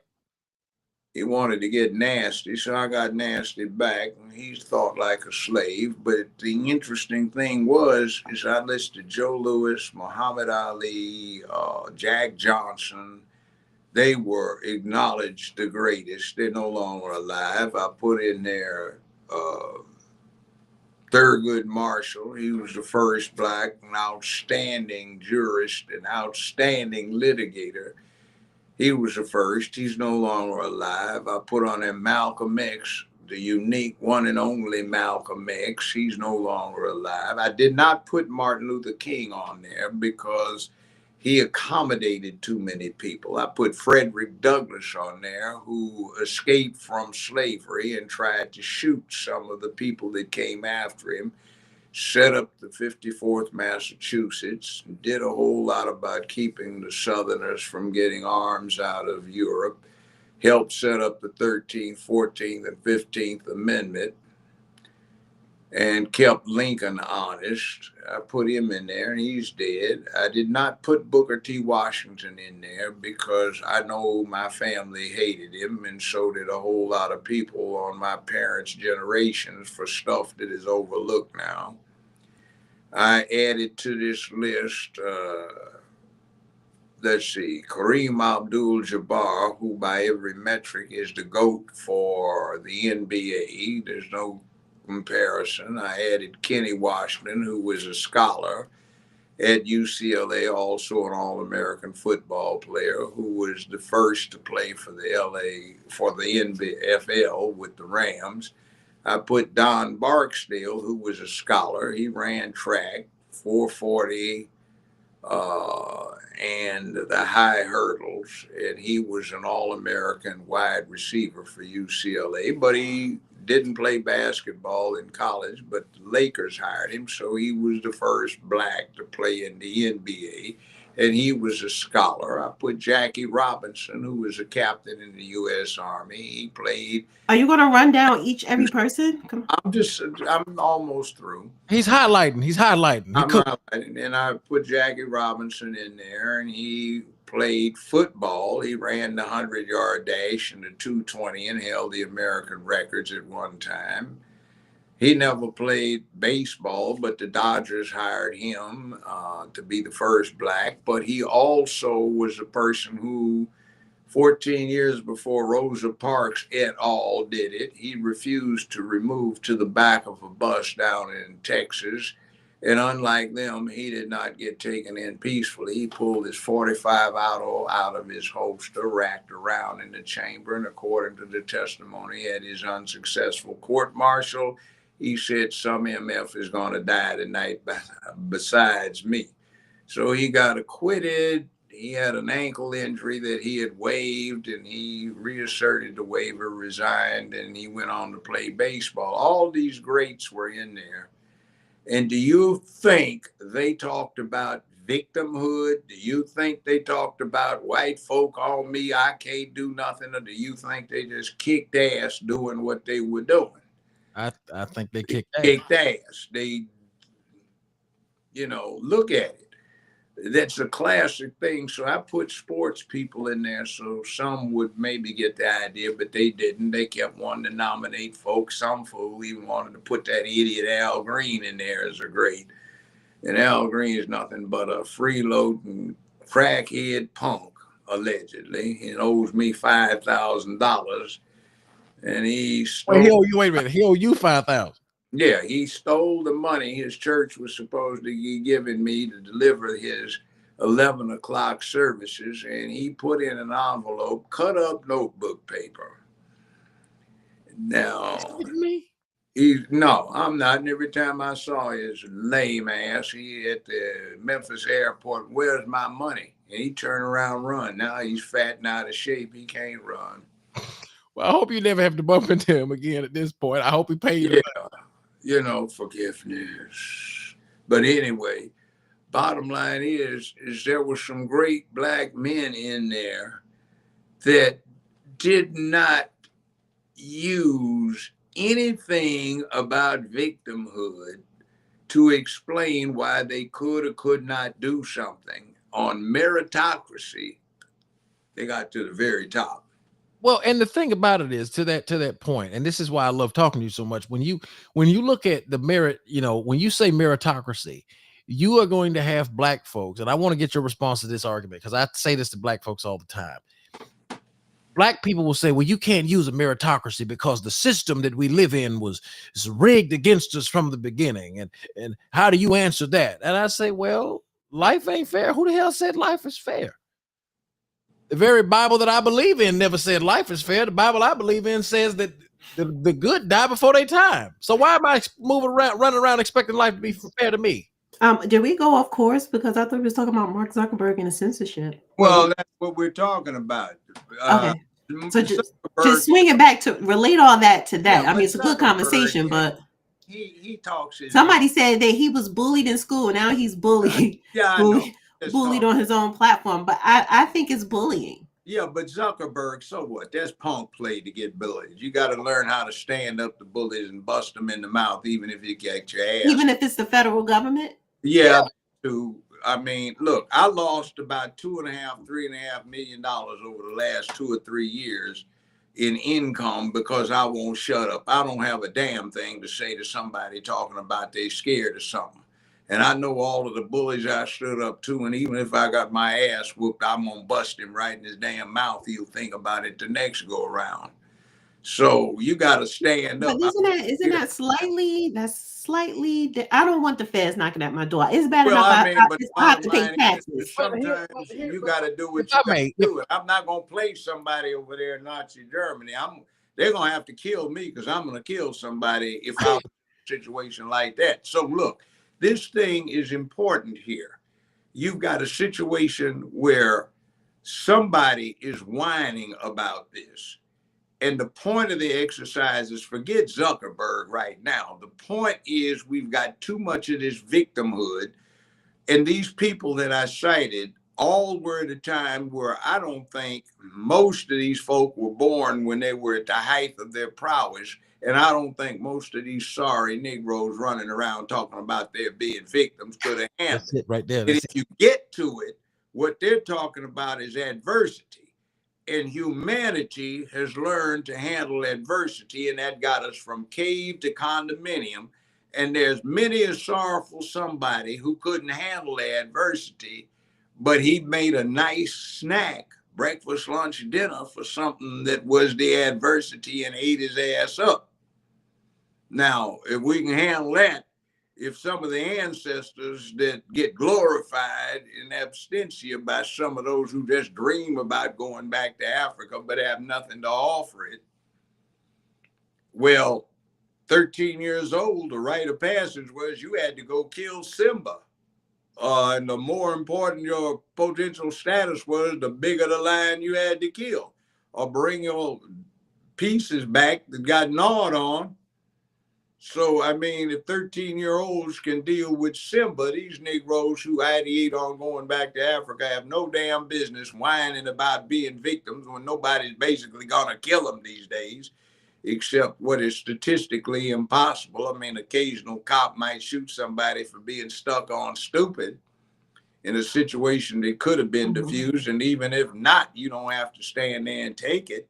Well, no, again, and it's like Lamont says Zuckerberg ain't no victim. He did it willingly. I'm not calling Mark Zuckerberg a victim, and it's not about Mark Zuckerberg, but I'm just saying, the overall, when we're talking about what he is admitting to, and he's blaming it on the Biden administration, that should let us know that our federal government with this administration was actually blackmailing, blackballing American businesses and corporations and individuals. Well, look at this. Zuckerberg is richer than Donald Trump, but Donald Trump didn't back down and told the son of a bitches to go to hell. He went there and he went up to the plate, and they went and put that lawfare on him, got 34 trumped up, pun intended, convictions. They got that big thing with the civil judgments. You had that jerk down there, Smith in Florida, trying to go after him for Mar-a-Lago. You had a Bragg up there who went with that damn mess with Stormy Daniels. You had that idiot and down where you are, young brother, that fool Fannie Willis with her dumb ass. Judge, you know where I work. I can't say too much about Fannie, but I can't stand her. I can say that out loud. I can say a whole lot about her. She's goddamn incompetent. In my half century of being involved in the practice of law, she pulled off what is number one now out of all the people I dealt with, which is tens of thousands. She pulled off the dumbest Fifth Amendment stunt in my entire career. I had some damn fool that every time I thought about a fool failing to exercise the Fifth Amendment, I had this guy in mind. She took his place. But anyway, well, let me say thing I ever seen. I'm embarrassed because. All right, let me say this. Her father was a good man. Okay, I don't want to talk about Fannie right now. Wait a minute, stop that, Dana. Hold on. Her father used to represent Nelson Mandela, had at least 1,000 trials under his belt. You could always count on that brother being there for the Black Student Alliance, BSU, and making a move when necessary. He was no punk. And his daughter turning out to be such a dumb idiot. That is absolutely ridiculous. All right, I want to move on because that's not what I want to talk. That's not the topic, and I have to move on to the two more things. We got to get to Trump, and we got to get to Trump, and we have to swing back to the wildfire. But I just wanted to highlight Lamont's thing here. He says, I know, Dana, he went right on. Yes, Mark Zuckerberg went along with it. So the problem is, why are you crying wolf now? Because he didn't have a problem going along with it. Now, whether he had a choice or not, but not only did he, like he's saying, I guess he was being blackmailed or what have you. And if he didn't do it, I guess he would face some type of retribution. But he double, triple, quadruple down on the censorship. So why we give a damn about Zuckerberg when he's not about Zuckerberg. It's not about Zuckerberg, the person. It's just about he's coming out now admitting what the Biden administration. Let me say that. Let me jump in here for a second. Donald Trump stood up to the fools. Why didn't he?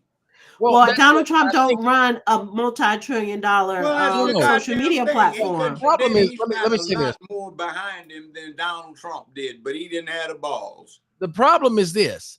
This is where this gets interesting, and that is a great question, Judge. I don't want to skip that question.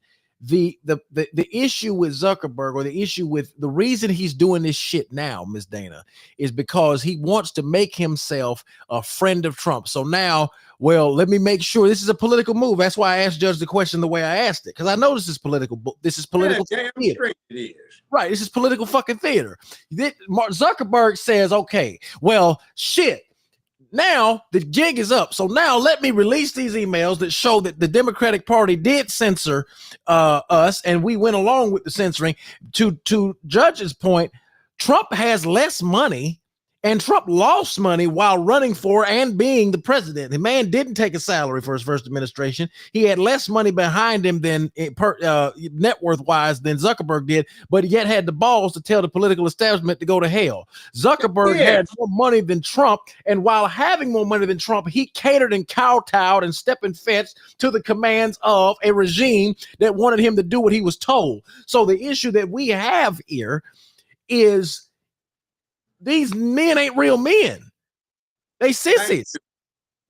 That's what this is. Well, all right. Damn, so Zuckerberg, he punked out. That's all you can say. So he ain't got no money. Out. Well, the thing is, he's kowtowing to who's ever in the White House, which is the problem. And the problem is, let me finish. And the problem, and then we're going to move on. And the problem is, you kowtowing kowtowing to whoever's in the White House, and that is the problem. So you have one administration that told you to censor Americans and strip them of their First Amendment, right?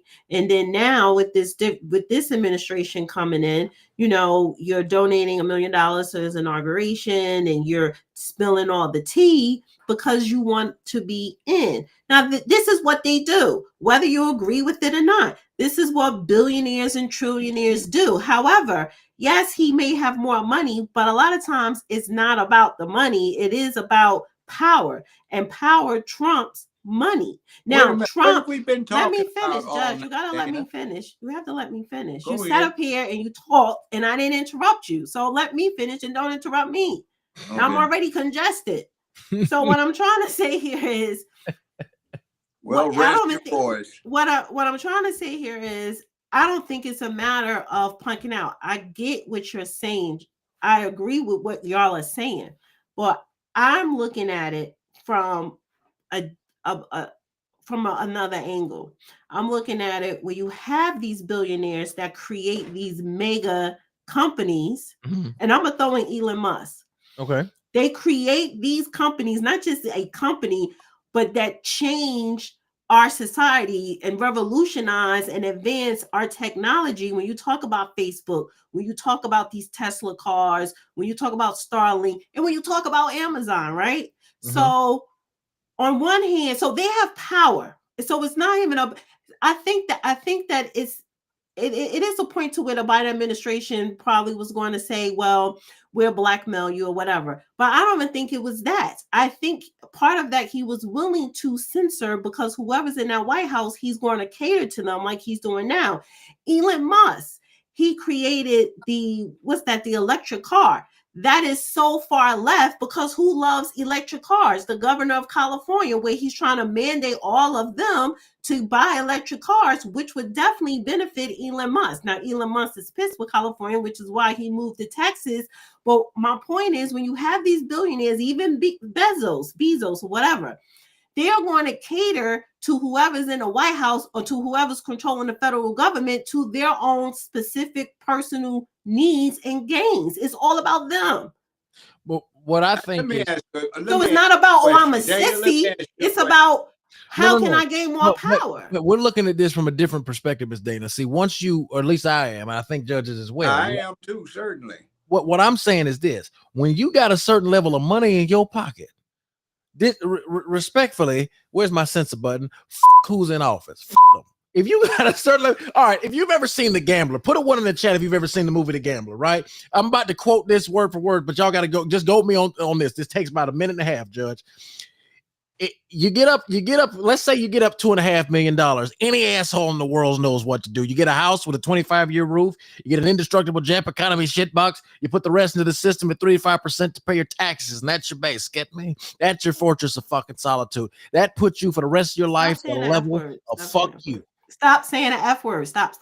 Well, it puts you at a level of F you. Somebody pisses you off at work, F you. Your boss tells you to do something you don't want to do, F you. Own your house. Have some millions in the bank. Don't drink. If you have that kind of money in your pocket to your name, there should not be anybody that should allow you to kowtow and step and fetch because you are rich enough to tell them to go screw. Okay, so what I'm saying is, and you're not understanding what I'm saying, or you don't get what I'm saying.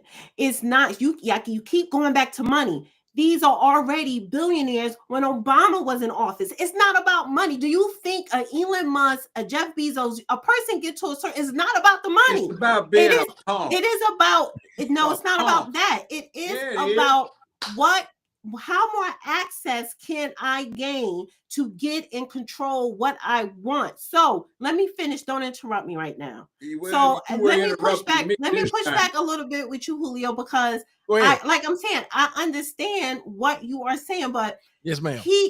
Elon Musk, did he object to Gavin Newsom wanting to make everyone in California buy an electrical car? Absolutely not. Now, because that's going to benefit him. Now he may object to other things, and then with Elon Musk, he probably looked at it. The censorship is just going too far. Let me buy TikTok, right?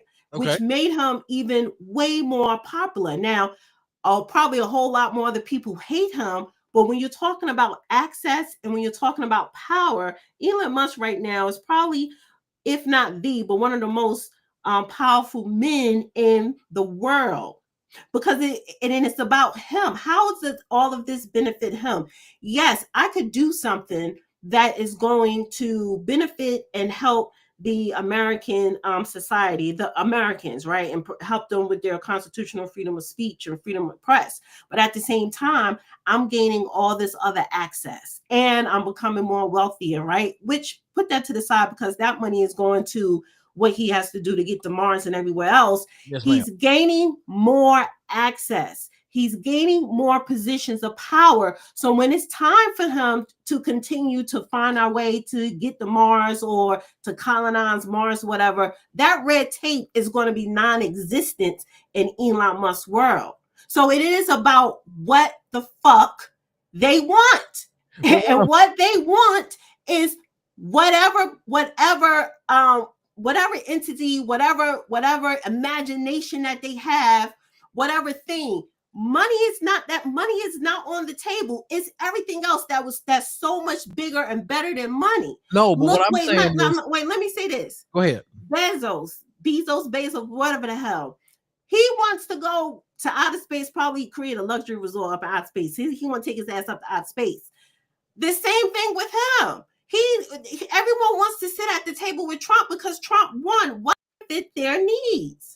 Well, what I'm saying, Ms. Dana, is this: money has always been the most easy direct access route to power. So if Zuckerberg really wants that kind of power, he got enough money to run for office. The average winning presidential candidate spends Judge. Who the fuck want to be a politician? He's more powerful now. He ain't more powerful. He's a goddamn punk. You are what the point is, he lacks character. Let me say this. I've been quiet over here. Let me say this. Our topic tonight, for the most part, has been victimhood. It is absolutely absurd for one of the richest men in the country to be whining his ass off about he was suffering from victimhood because these corrupt bastards in the White House wanted to punk his ass out and back him down because they were threatening him. He's got an unlimited goddamn legal budget he could afford. He could have done exactly what Donald Trump said. F you, folks. Lying. He was lying. He wasn't lying. He just punked out. He got bullied in school and his ass got bullied as a grown man and a billionaire. That's what happened to him. No. That's what happened to him. He got bullied. He got victimized and he punked out. And you got all these people that have made this country what it is, who are flat, broke, poor, down and out, and they made the final sacrifice. And this billionaire MF gets his lame ass up there and tries to justify that he got threatened. Exactly, because that's the lie. I'm going to say whatever I need to say to get in Trump's good graces. Oh, that means you full of shit then. Goddamn, why did he need to get in Trump's good graces? He could have bought everybody's. Let me talk, because when I was censoring people, I was also censoring Trump and all his minions. So the fact is that he's in charge now, and I like being next to winners because I need that red tape to disappear with whatever I plan on doing. He got on Joe Rogan and he lied. That's it. He told the truth. He punked out. Billionaires don't give a shit about regular people. He's still male with balls and a dick, I think. He got bullied growing up, and he got his ass bullied as a billionaire by the lame ass Biden administration. He kowtowed to him. And if you have that kind of money, your ass needs to be doing the same kind of analysis those idiots that run the utility company and the fire department out in Los Angeles do. They should have done a goddamn analysis of what the reality was and acted on it. You mean to tell me you made all this money, you can't read a goddamn market? And you want to sit there and tell me that you got punked out by a loser who got his ass whooped, didn't even get to run for the damn president, and had that damn casket house hole up in there trying to go run for president, got her little fanny ass whipped. And you want to sit there now after the fact, you suddenly have it dawn on you that you got your ass bullied and you made a victim of your dumb ass? Oh, please. And you actually believe him. I'm not believing him. Here you I'm go. listening to him. He's saying I'm a victim. I'm a victim. That means They you believe victimized me. saying. I'm one of the richest All right, men in so America, and that I let a means- little punk ass that wannabe means you wealthy believe. somebody who's That senile bully me. That means you believe what he said on Joe Rogan. What did he say? He said, like you just said, he claiming that he's a victim. You believe him? No. What did he say? What me and Judge are saying is. What do you mean, Judge? You just said what he said. We all said it. No. We're saying that what he did. No. What you laid out, what he said on Joe Rogan, blaming the Biden administration. And Judge is basically saying, yeah, you punked out. You want to play the victim card saying Biden made you do it. Because that's what he said on Joe Rogan. Biden made me do it. And what I'm telling you is he's lying. No, we agree with that. We're not disagreeing. No, the judge don't agree because the judge saying he wasn't lying. He really is a punk. I'm saying he's not a punk. He's lying. Whoever's in that White House, he's going to do whatever they tell him to do because he don't want the red team to be. No. We're looking at it this from a male perspective. I know, and please throw that male bullshit out the window, honey. There ain't nothing about male, ain't nothing about female, ain't nobody having no emotions because I don't give a damn about a billion. No, not you. I'm not. No, not you. No. What I'm saying, only thing I'm saying here, when it comes to Mark Zuckerberg, he got on Joe Rogan and he lied by saying that he was basically a victim to the Biden administration because they were twisting his arm to censor people over COVID. And it's like, no, you're not a victim. You lied to Joe Rogan because you wanted to be in the good graces of the Biden administration because they were in power when it comes to the federal government. So that's the thing. What we're saying is we know he's lying, but we're also saying you ain't a real man because a real man that also has that kind of money ain't gonna let nobody punk your ass out and tell you to censor a goddamn motherfucking That's what I'm saying.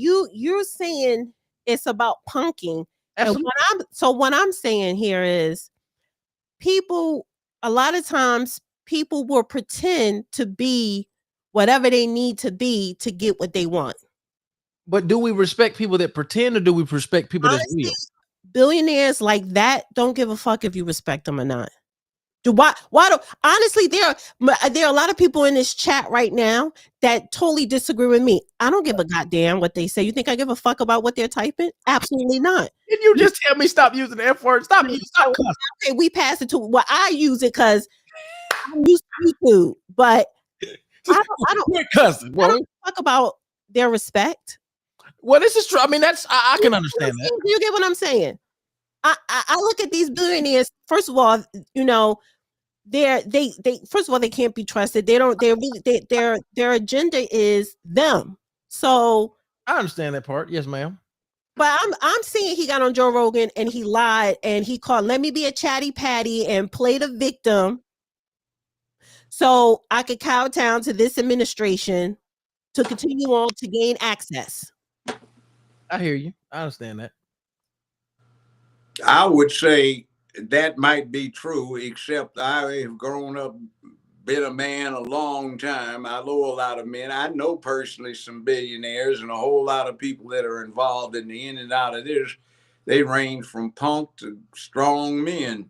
Some of them inherited it. Some of them made it. Some of them made the money being nerds, and some of them made the money being brilliant, hard folk. They kill people, they take penitentiary chances, and they work big time and sleep little. And I know when I'm hearing a male give me an excuse for being a victim, and I know somebody who got bullied growing up and still got bullied when he was an adult. No damn excuse, because I've seen billionaires tell somebody to drop dead quicker than anybody else. And they're usually the first to volunteer when there's a real live war going on because they actually have something to defend and to protect. So I don't buy him coming up with that victimhood, and all that stuff is an excuse which he is using right now to justify why he punked out. Other folk didn't. So why is he the one that is supposed to be empathetic, sympathetic, and all this other? Because he's simped out. Well, if I guess he wants sympathy from the public, but whatever it is, I'm looking at it. This man is willing to be, you could say Mel, this Mel is willing to be whoever he needs to be to continue to gain access to whatever he wants. Give me liberty, that is the motto of most billionaires. Give me liberty or give me death. I regret that I have but one life to give for my country. PT 109. All right. Well, the person you have that said all that, these folk that did these things and they sacrificed. Wait, one second. Let me say something to that, Judge. Let me say that because the person that said that was not a billionaire. Give me liberty or give me death. That's one extreme. He didn't have much going at all, and he got. But now, all of these people with those John F. Kennedy was certainly the they were not billionaires. Filthy rich gangster, Joe Kennedy, who was well, but back then they didn't have billionaires. He was a multimillionaire, and he was an organized crime thing. They weren't the Rockefellers or the Vanderbilts. Joe Kennedy was one of those folk that was a gangster, and he was in the equivalent position of this character here. He was wealthy, and he had a lot of connections, and he was powerful. Rockefeller would have been. Rockefeller is like. By the way, I met some Rockefellers. This Rockefeller, the big one, would have been like what is it? Elon Musk. And this guy right here that we just looking at as he's trying to victimize himself would have been more along the line. Well, not Joe Kennedy, because Joe Kennedy was a gangster. He didn't play that. So little FYI, Julio, honey, you need to look up in the camera. This Showtime. This is YouTube. I told you are a co-host with these topics, and you are not doing well with time management here. You're not doing well with time management. Well, anyway, let's get back to this. Clown is playing a big. I can hear you now. I think my microphone was muted. I was saying I was looking at a important message I had just gotten. I'm also streaming this on a couple other platforms. Are you streaming what? This? No, don't. Well, not anymore. It cut off. That's the point.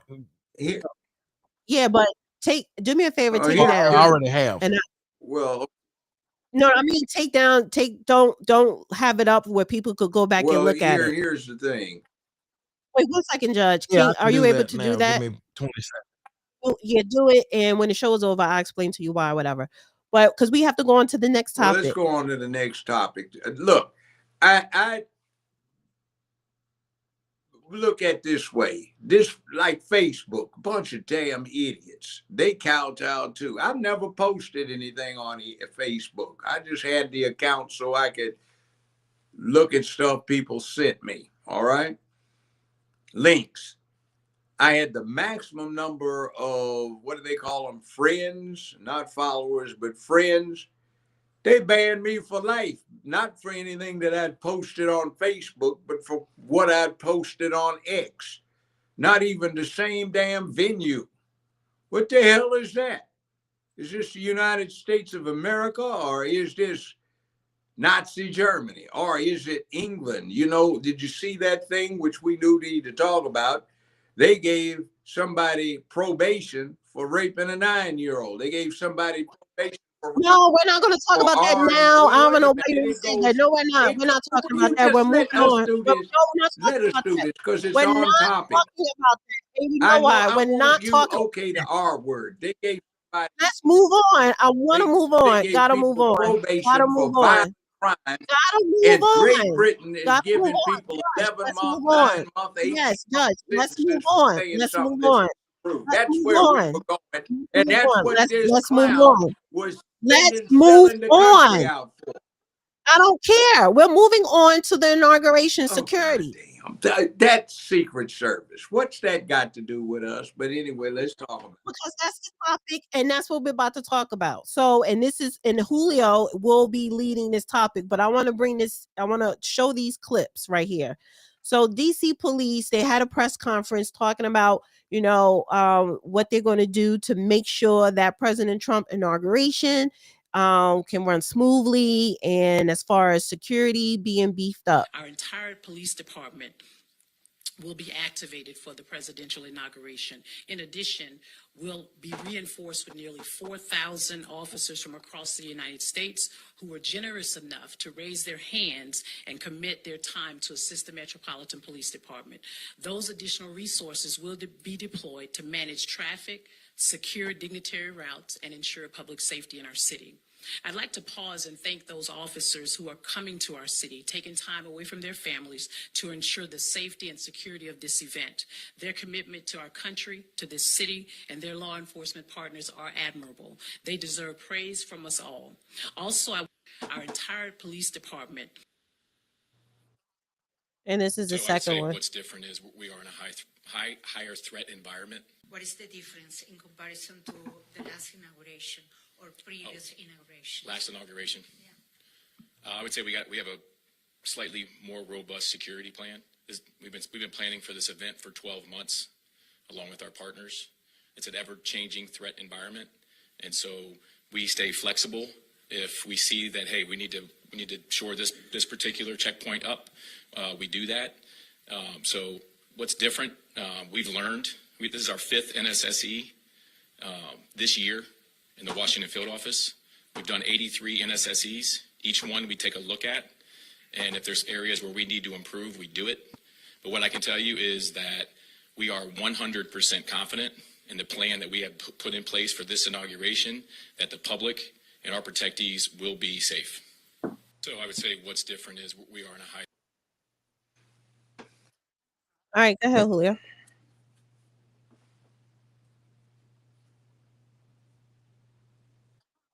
I can't hear you. Unmute. There we go. Y'all can hear me now, right? Yes. It is a beautiful thing that they are increasing security. They're also going to have more National Guardsmen out than they've had. I think it's going to be around the same amount they had for the Obama administration. And I'm actually going to be attending the inauguration. Shout out to Amber Rose and Michaela Montgomery for that. I'm also going to be attending the presidential ball. Again, shout out to Amber Rose and Michaela Montgomery for that. The reason that this is so vital and so important is because of the fact that, understand, this is the president. This is the only president in the most recent history we have that has had to suffer not one, but 2 assassination attempts. So this man's life is under a threat of danger that we've never seen within the past, I would argue, the past 3 administrations. I think Trump's life was nowhere near as much in danger in 2016 as it is now. I'm not even certain that Barack Obama received as many legitimate threats on his life as Donald Trump has actually had, both threats and, in this particular case, attempts. So heightened security is an absolute necessity. Now, what that looks like from a law enforcement logistical perspective is the inauguration will be a shit show in terms of trying to get there if you're just a regular schmegular everyday citizen like myself, unless you have connections. What I am glad to see, though, is that the DC Police Department and police officers actually all around the country are expressing widespread support for the president of the United States, the incoming president, that is. So I'm personally thankful for it, and I'm glad to see it.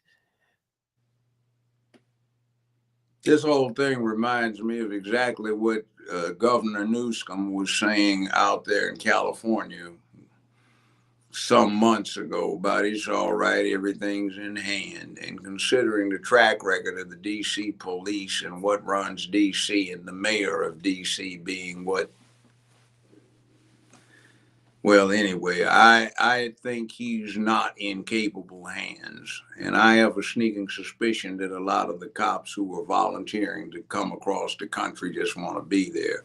I got invites to the swearing in, but I'm not going to stand in freezing cold out there in a heavy coat while I am needful of a pair of binoculars to see what the hell is going on. So, you know, I've lost a lot of money supporting Donald Trump. And if I don't get an invitation to one of the balls or something like that where I can network, I'm not going to waste my time on an airline ticket in a hotel room. So it is what it is. I do think I've got a line on a press credential, but that's another thing too. Maybe I'll get it, maybe not. But, you know, I can watch it on TV it the way it's going.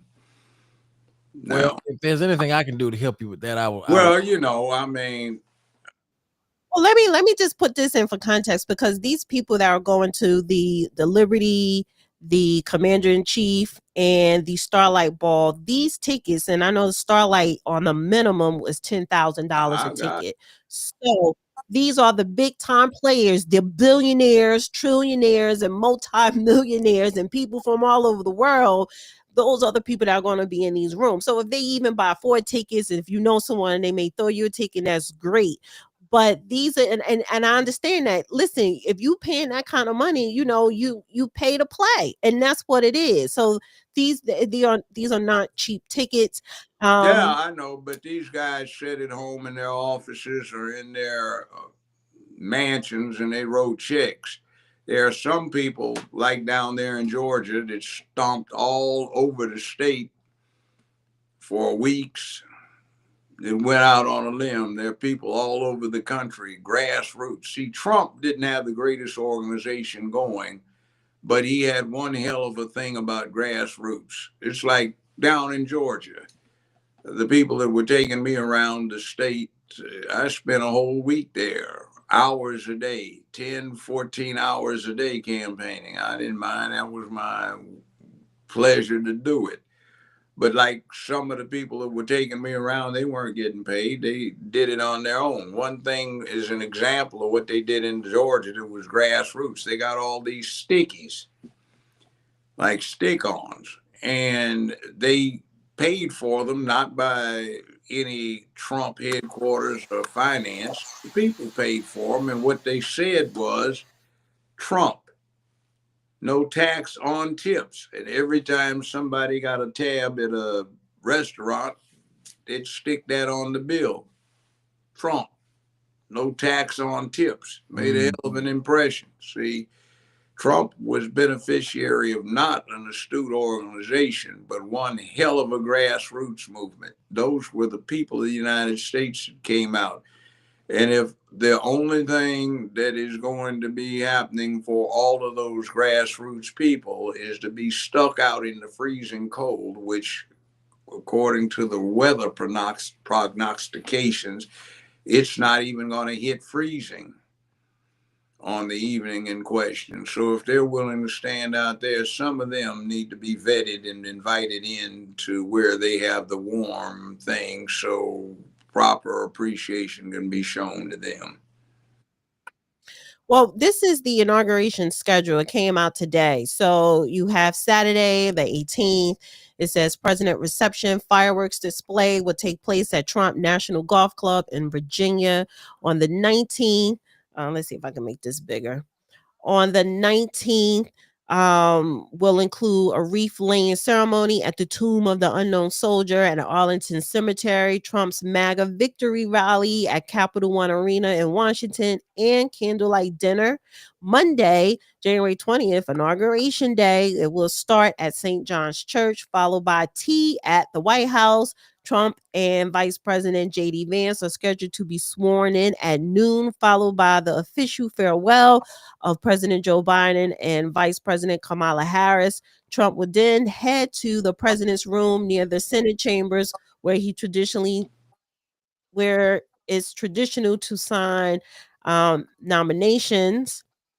Then they're off to the parade. And then he'll be going to he will attend 3 balls: Commander-in-Chief Ball, Liberty Inaugural Ball, and the Starlight Ball. And he is expected to speak at all 3. The next day, on the 21st, inaugural activities will conclude with a national prayer on Tuesday morning. Yeah, sounds like it's being interesting. Frankly, for the farewell for Biden and Harris, they need to bring one of the D.C. garbage trucks there and have it parked out front with a red carpet leading directly to it. You know what's funny, Judge? You say that Trump's garbage truck is going to lead the parade on that Sunday. That's nice. But I'll tell you this: at least we'll be able to say we are finally unburdened by what the hell has been.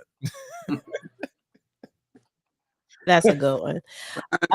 I also want to highlight this. So So it says the U.S. States Capitol Police, Monday, January 20th, Joint Congressional Committee and inaugural ceremonies will host the 60th inauguration of the president-elect and vice president-elect on the west front of the U.S. Capitol. If you want to get tickets to be out there, is a link to get the tickets to keep everyone safe. Capitol Police Board is prohibiting these items, whether it's alcohol, backpacks, balloons, animals, ammunition, body armor, beverages, bicycle, camera cases, chairs, chemicals, commercial audio, video recording equipment, and tripods. Damn, you can't even have that. Coolers. Jeez. Can you have a cup of tea? No, you can't even have beverages. This is what you can't have. Some people have died and been wounded. No, this is what you can have. Allow body armor. What the hell? Yeah, this is all what you cannot have. Sounds like DC police. Oh. Jesus, I got to leave my camera at the house.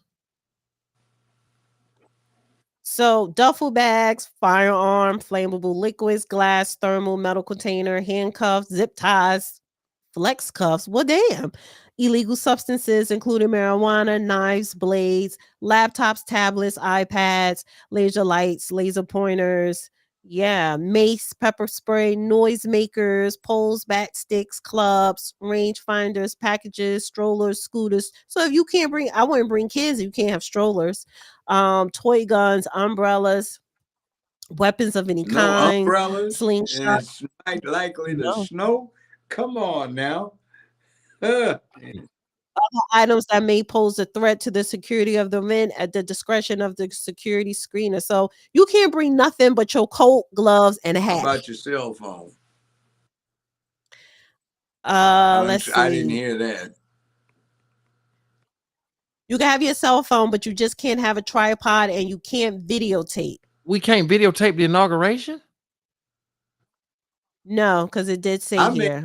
Press pass. Maybe there's an exception for the press. There is an exception for the press, Judge. Yeah. Okay. Well, you're not going to interview nobody. It says laptop, tablet, iPads. All right. Say that again. Comment on general proceedings. Wait, where was it? I just read it. Okay, camera cases you cannot have, camping equipment. Where was it? It said you cannot. Oh, here we go. Commercial audio, video recording equipment and tripods. Okay. Commercial audio, video recording equipment. So I guess you can have your cell phone. I guess if you press record because it's not commercial audio. This personal video, camera I have, the one I'm using now, I could probably get away with that. Yeah, for sure. Right. So yeah, that's the list. So just go to the United States Capitol Police website and y'all can read it yourselves. But I want to swing back to that. The same ones that brought you 1621 and what they did at the Capitol building. Right. Not very confident, not inspirational of confidence. Well, I want to swing back to the LA wildfires real quick before we get up out of here. DC police reminds me of the crew in charge of the fire department, the utility company in LA. Hate to say it. You know they're being sued, the utility company in LA. I'm gonna get to that in a second. Homeowners, renters sue utility company over the Eaton fire. It's going to be a lot of lawsuits, and rightfully so. For sure. So I wanted to highlight this video here. It says huge gathering in Bakersville, California, protesting federal immigration conducting raids in their area. Lots of Spanish speaking and almost all Mexican flags. One would have to ask, if you love Mexico and want to represent it, why not just go back and live there?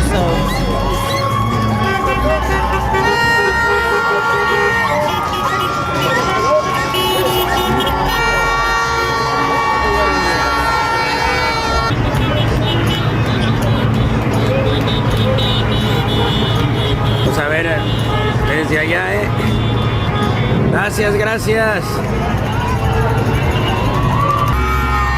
Ay, ay, ay, Papantla. Esta estuvo buena, mija. Bueno. Sí. ¿Qué canal es usted? El mitote migrante. El mitote migrante. All right, so what is this? They're protesting federal immigration who are conducting raids. Sounds like BLM stuff. I was gonna say the same thing. That's exactly what it sounds like, personally. Yeah, and I'm not upset. I mean, look at the St. Patrick's Day parades they have in New York all the time. Right. That's a parade. But that's a parade celebrating their achievements. This is a protest because they're upset at the immigration deportation rates. I have an absolute right to do that. First Amendment. And I defend their right to do it. Even if I disagree with what they're advocating, I defend their right to advocate it. Right. Well, yeah, I mean, it's their right if they are citizens, but you're protesting against immigration agents, federal agents who are coming in your neck of the woods and deportating illegals. Well, how about this? Probably, if things are as I suspect, there are many people of Mexican descent or recent immigrants from Mexico who went through the whole 9 yards of becoming citizens, and they don't like this fast track cutting up in the line. Some of them are probably waiting on the completion of the process, doing it legally. So this is like BLM. Everybody black didn't support those pimps and hustlers trying to run the game with BLM either. That is the truth. I know I didn't. Wait, well, you're comparing BLM to the protesters? BLM, remember the BLM disturbances? Everybody black, including a whole lot of black folk that weren't slaves on the Democratic Party plantation, did not support the BLM stuff. And most of the places that got harmed with the arson episodes were black businesses in the cities. So maybe the Mexican American community has the same perspective. It's divided. And by the way, one thing you need to take into context, I think I ought to mention is 54% of California is Hispanic, 48% of the registered voters are Hispanic. So anytime you have a protest, it's likely to look like it's a bunch of Mexicans coming out and saying no to something or saying yay to something. That's just if the overwhelming majority of the people in a state are of one ethnic group or declared ethnic group, what can you expect? That doesn't mean everybody of that group supports it. Mm-hmm. Well, this is the last thing I want to bring up. So I remember this actor, I can't pronounce his name, Jaman Hanzu, Jaman. Amistad. He was the lead, one of the leads on the movie Amistad, and Gladiator. He's a really good actor, very seasoned. But he's talking about the struggles he has had in Hollywood over the decades and, and contributing that to racism. So I want to play. I'm still struggling trying to make a living. After 30 years in this business. I've been in this business and making films now over 2 decades and still, with 2 Oscar nominations, many big blockbuster films, and yet I'm still struggling financially to make a living. I'm definitely underpaid. How has Hollywood changed in terms of African representation in what you see since you started out to what's being produced now? I was nominated for a Golden Globe, but they ignored me for the Oscars, talking about the fact that they thought that I just came off the boat and off the streets. Even though I successfully did that, they just didn't feel like I was an actor for whom we should pay any respect to. So this conceptual idea of diversity, it still has a long way to go. systemic racism don't change like that anytime soon. Growing up, you're one of the first big black actors I saw in big budget films. So it's mind-boggling to me. But that's a sign for you that systemic racism is not something that you can deal with lightly. You have to cope with it and survive the best way you can.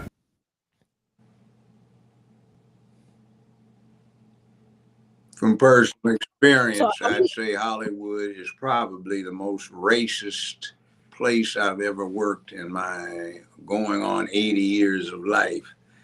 And that goes back a long way to when there was, in fact, no civil rights laws and when there was some real serious discrimination and racism. Hollywood is about the worst, and that was in recent times. It's a filthy place to work. And if you are black, male, and straight, they hate you. So I understand what he's saying, but you know, you can get yourself a real job. I just had a real job. They drafted me, and then after 15 years, I said, go to hell. I've had enough. I'm retiring. You're sick. I've had enough. Now, I understand where he's coming from, but shit happens. He's a good actor. I enjoyed him in Gladiator. And Amistad I watched too.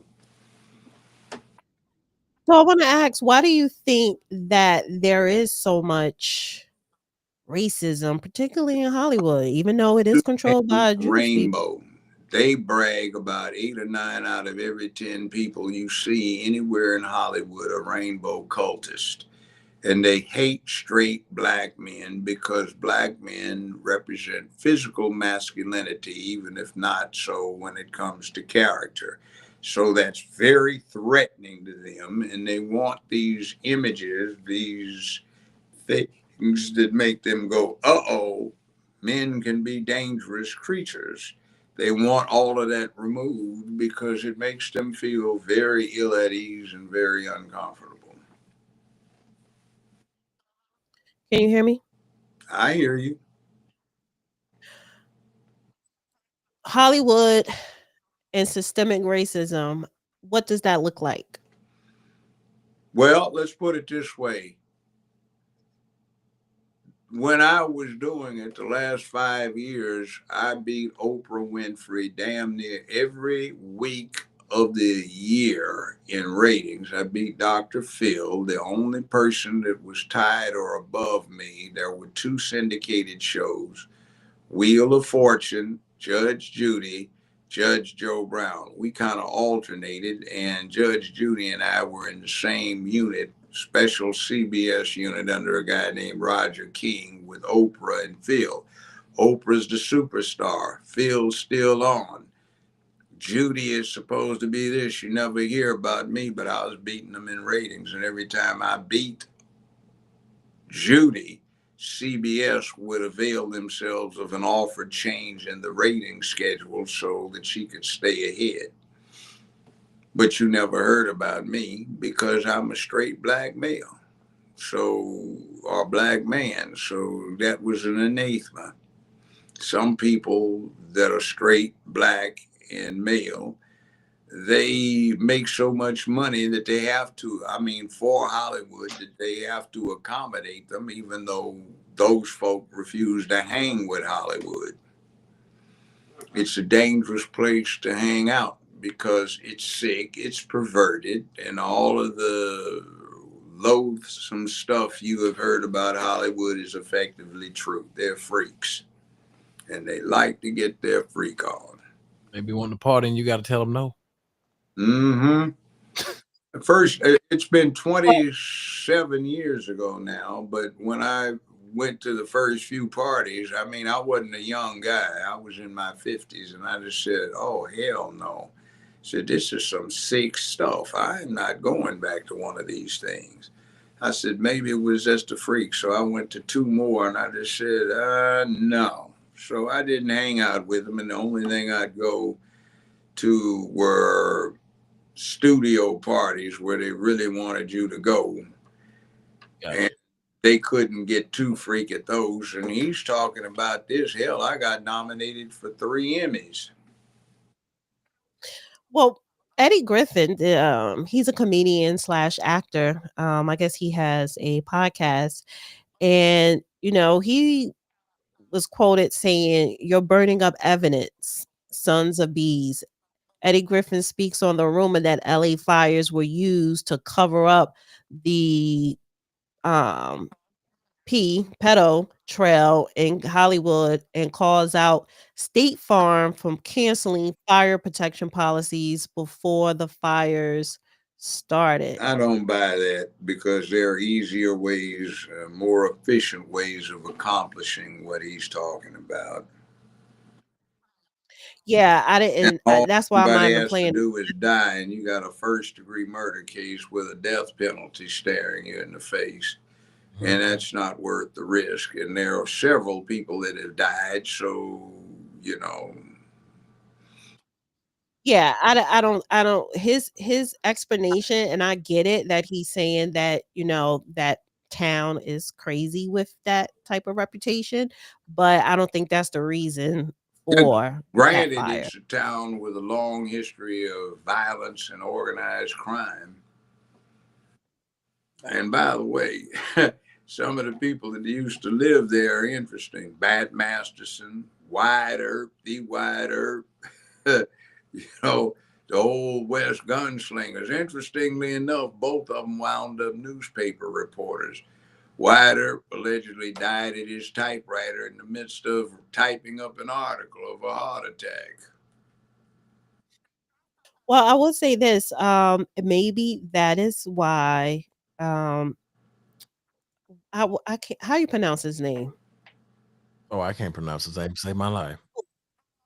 Julio, you know what I'm talking about? Yeah. Jamon? The Yeah, that I'm about played to say, in the Amistad thing.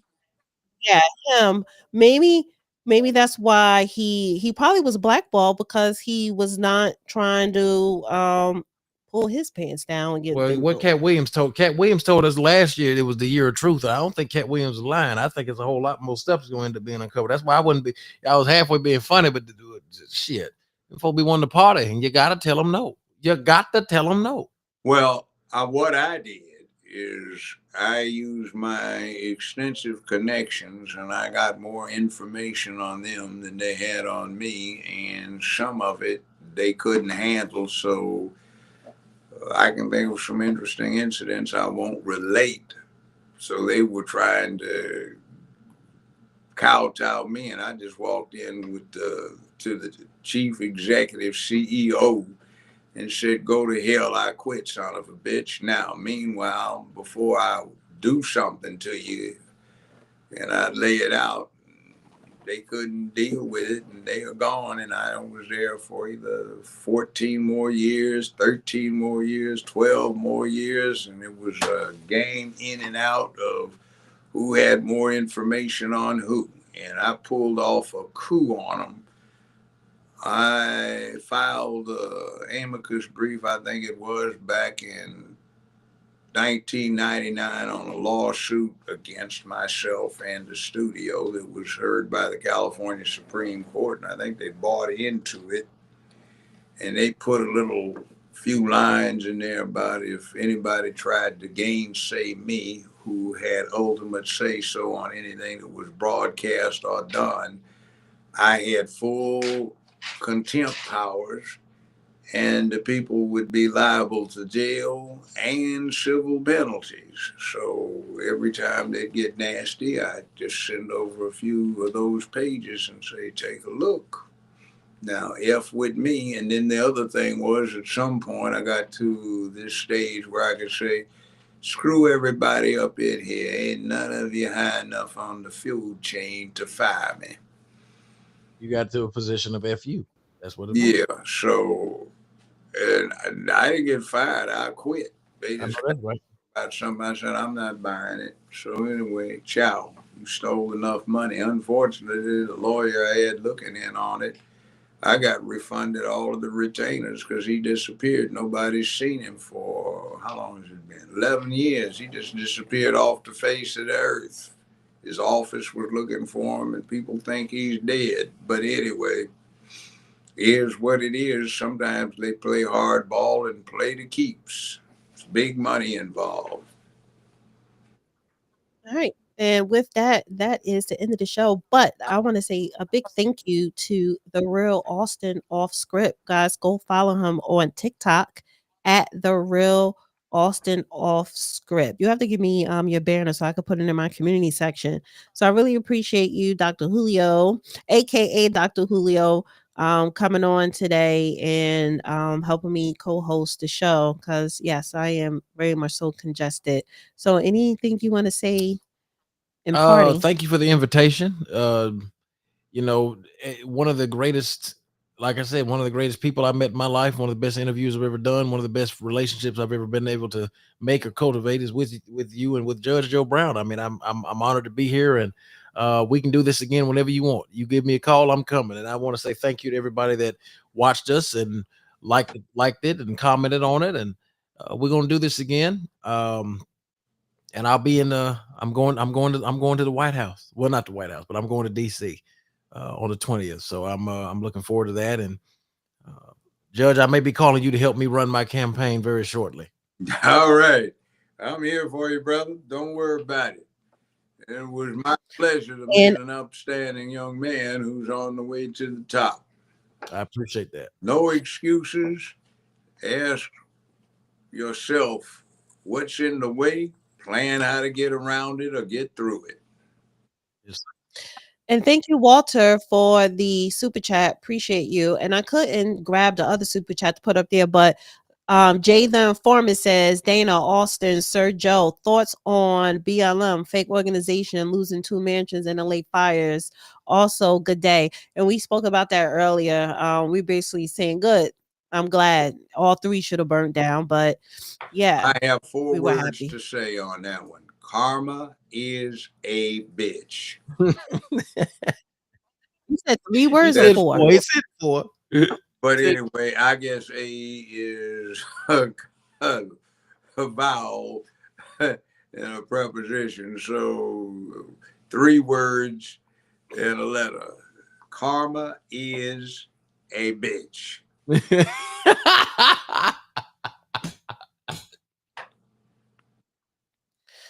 All right. And with that, everybody, of course, go the punchline on that one.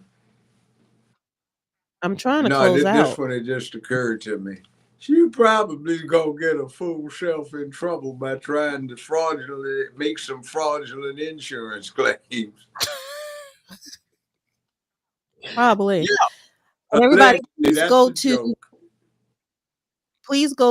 jjbbbq.com and get your barbecue sauce, and you can also purchase it on Amazon. Just type in Judge Joe Brown barbecue sauce, or you could go straight to the website jjbbbq.com, and we will see you. Well, you'll see me on Wednesday. I will be on camera on Wednesday because the nose will be fully healed from the blisters from blowing my nose so much, and but I'm still cute. You always gonna be that, Adam. Even though I look pale, honey. I don't have no lip gloss. Oh my God. Let me turn that camera off. And I gotta blow my nose now. But honey, I will be back on camera on Tuesday. And stay tuned for episode 3 of Injustice for All on Thursday. And so yeah, thank you everybody. Please hit that like button, share this video, and subscribe to the YouTube channel. And have a wonderful week and stay safe. Ciao. Have a good one, guys. God bless you. You too. And then there was me. What is this? What I'm doing here? Oh, I'm gonna do it like this. Yeah. So yeah, thank you guys. I am congested and sorry about that.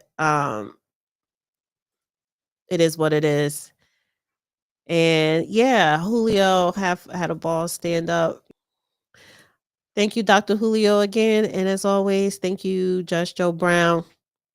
And thank you to the listeners. Love you guys. I don't love you, but I appreciate you for tuning in. I think I'm too honest. But no, I really appreciate you guys watching, liking, sharing, and subscribing. And I will see you on Wednesday. But make sure you hit the bell button to get all notifications for when I do the uploads.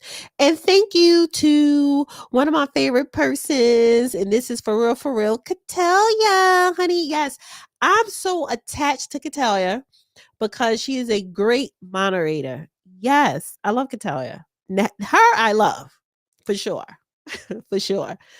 So shout out to Catalia and everybody in the chat. Fiber Warrior, all you guys. Have a wonderful week. And I will see you on Wednesday. And look out for the uploads. Good night.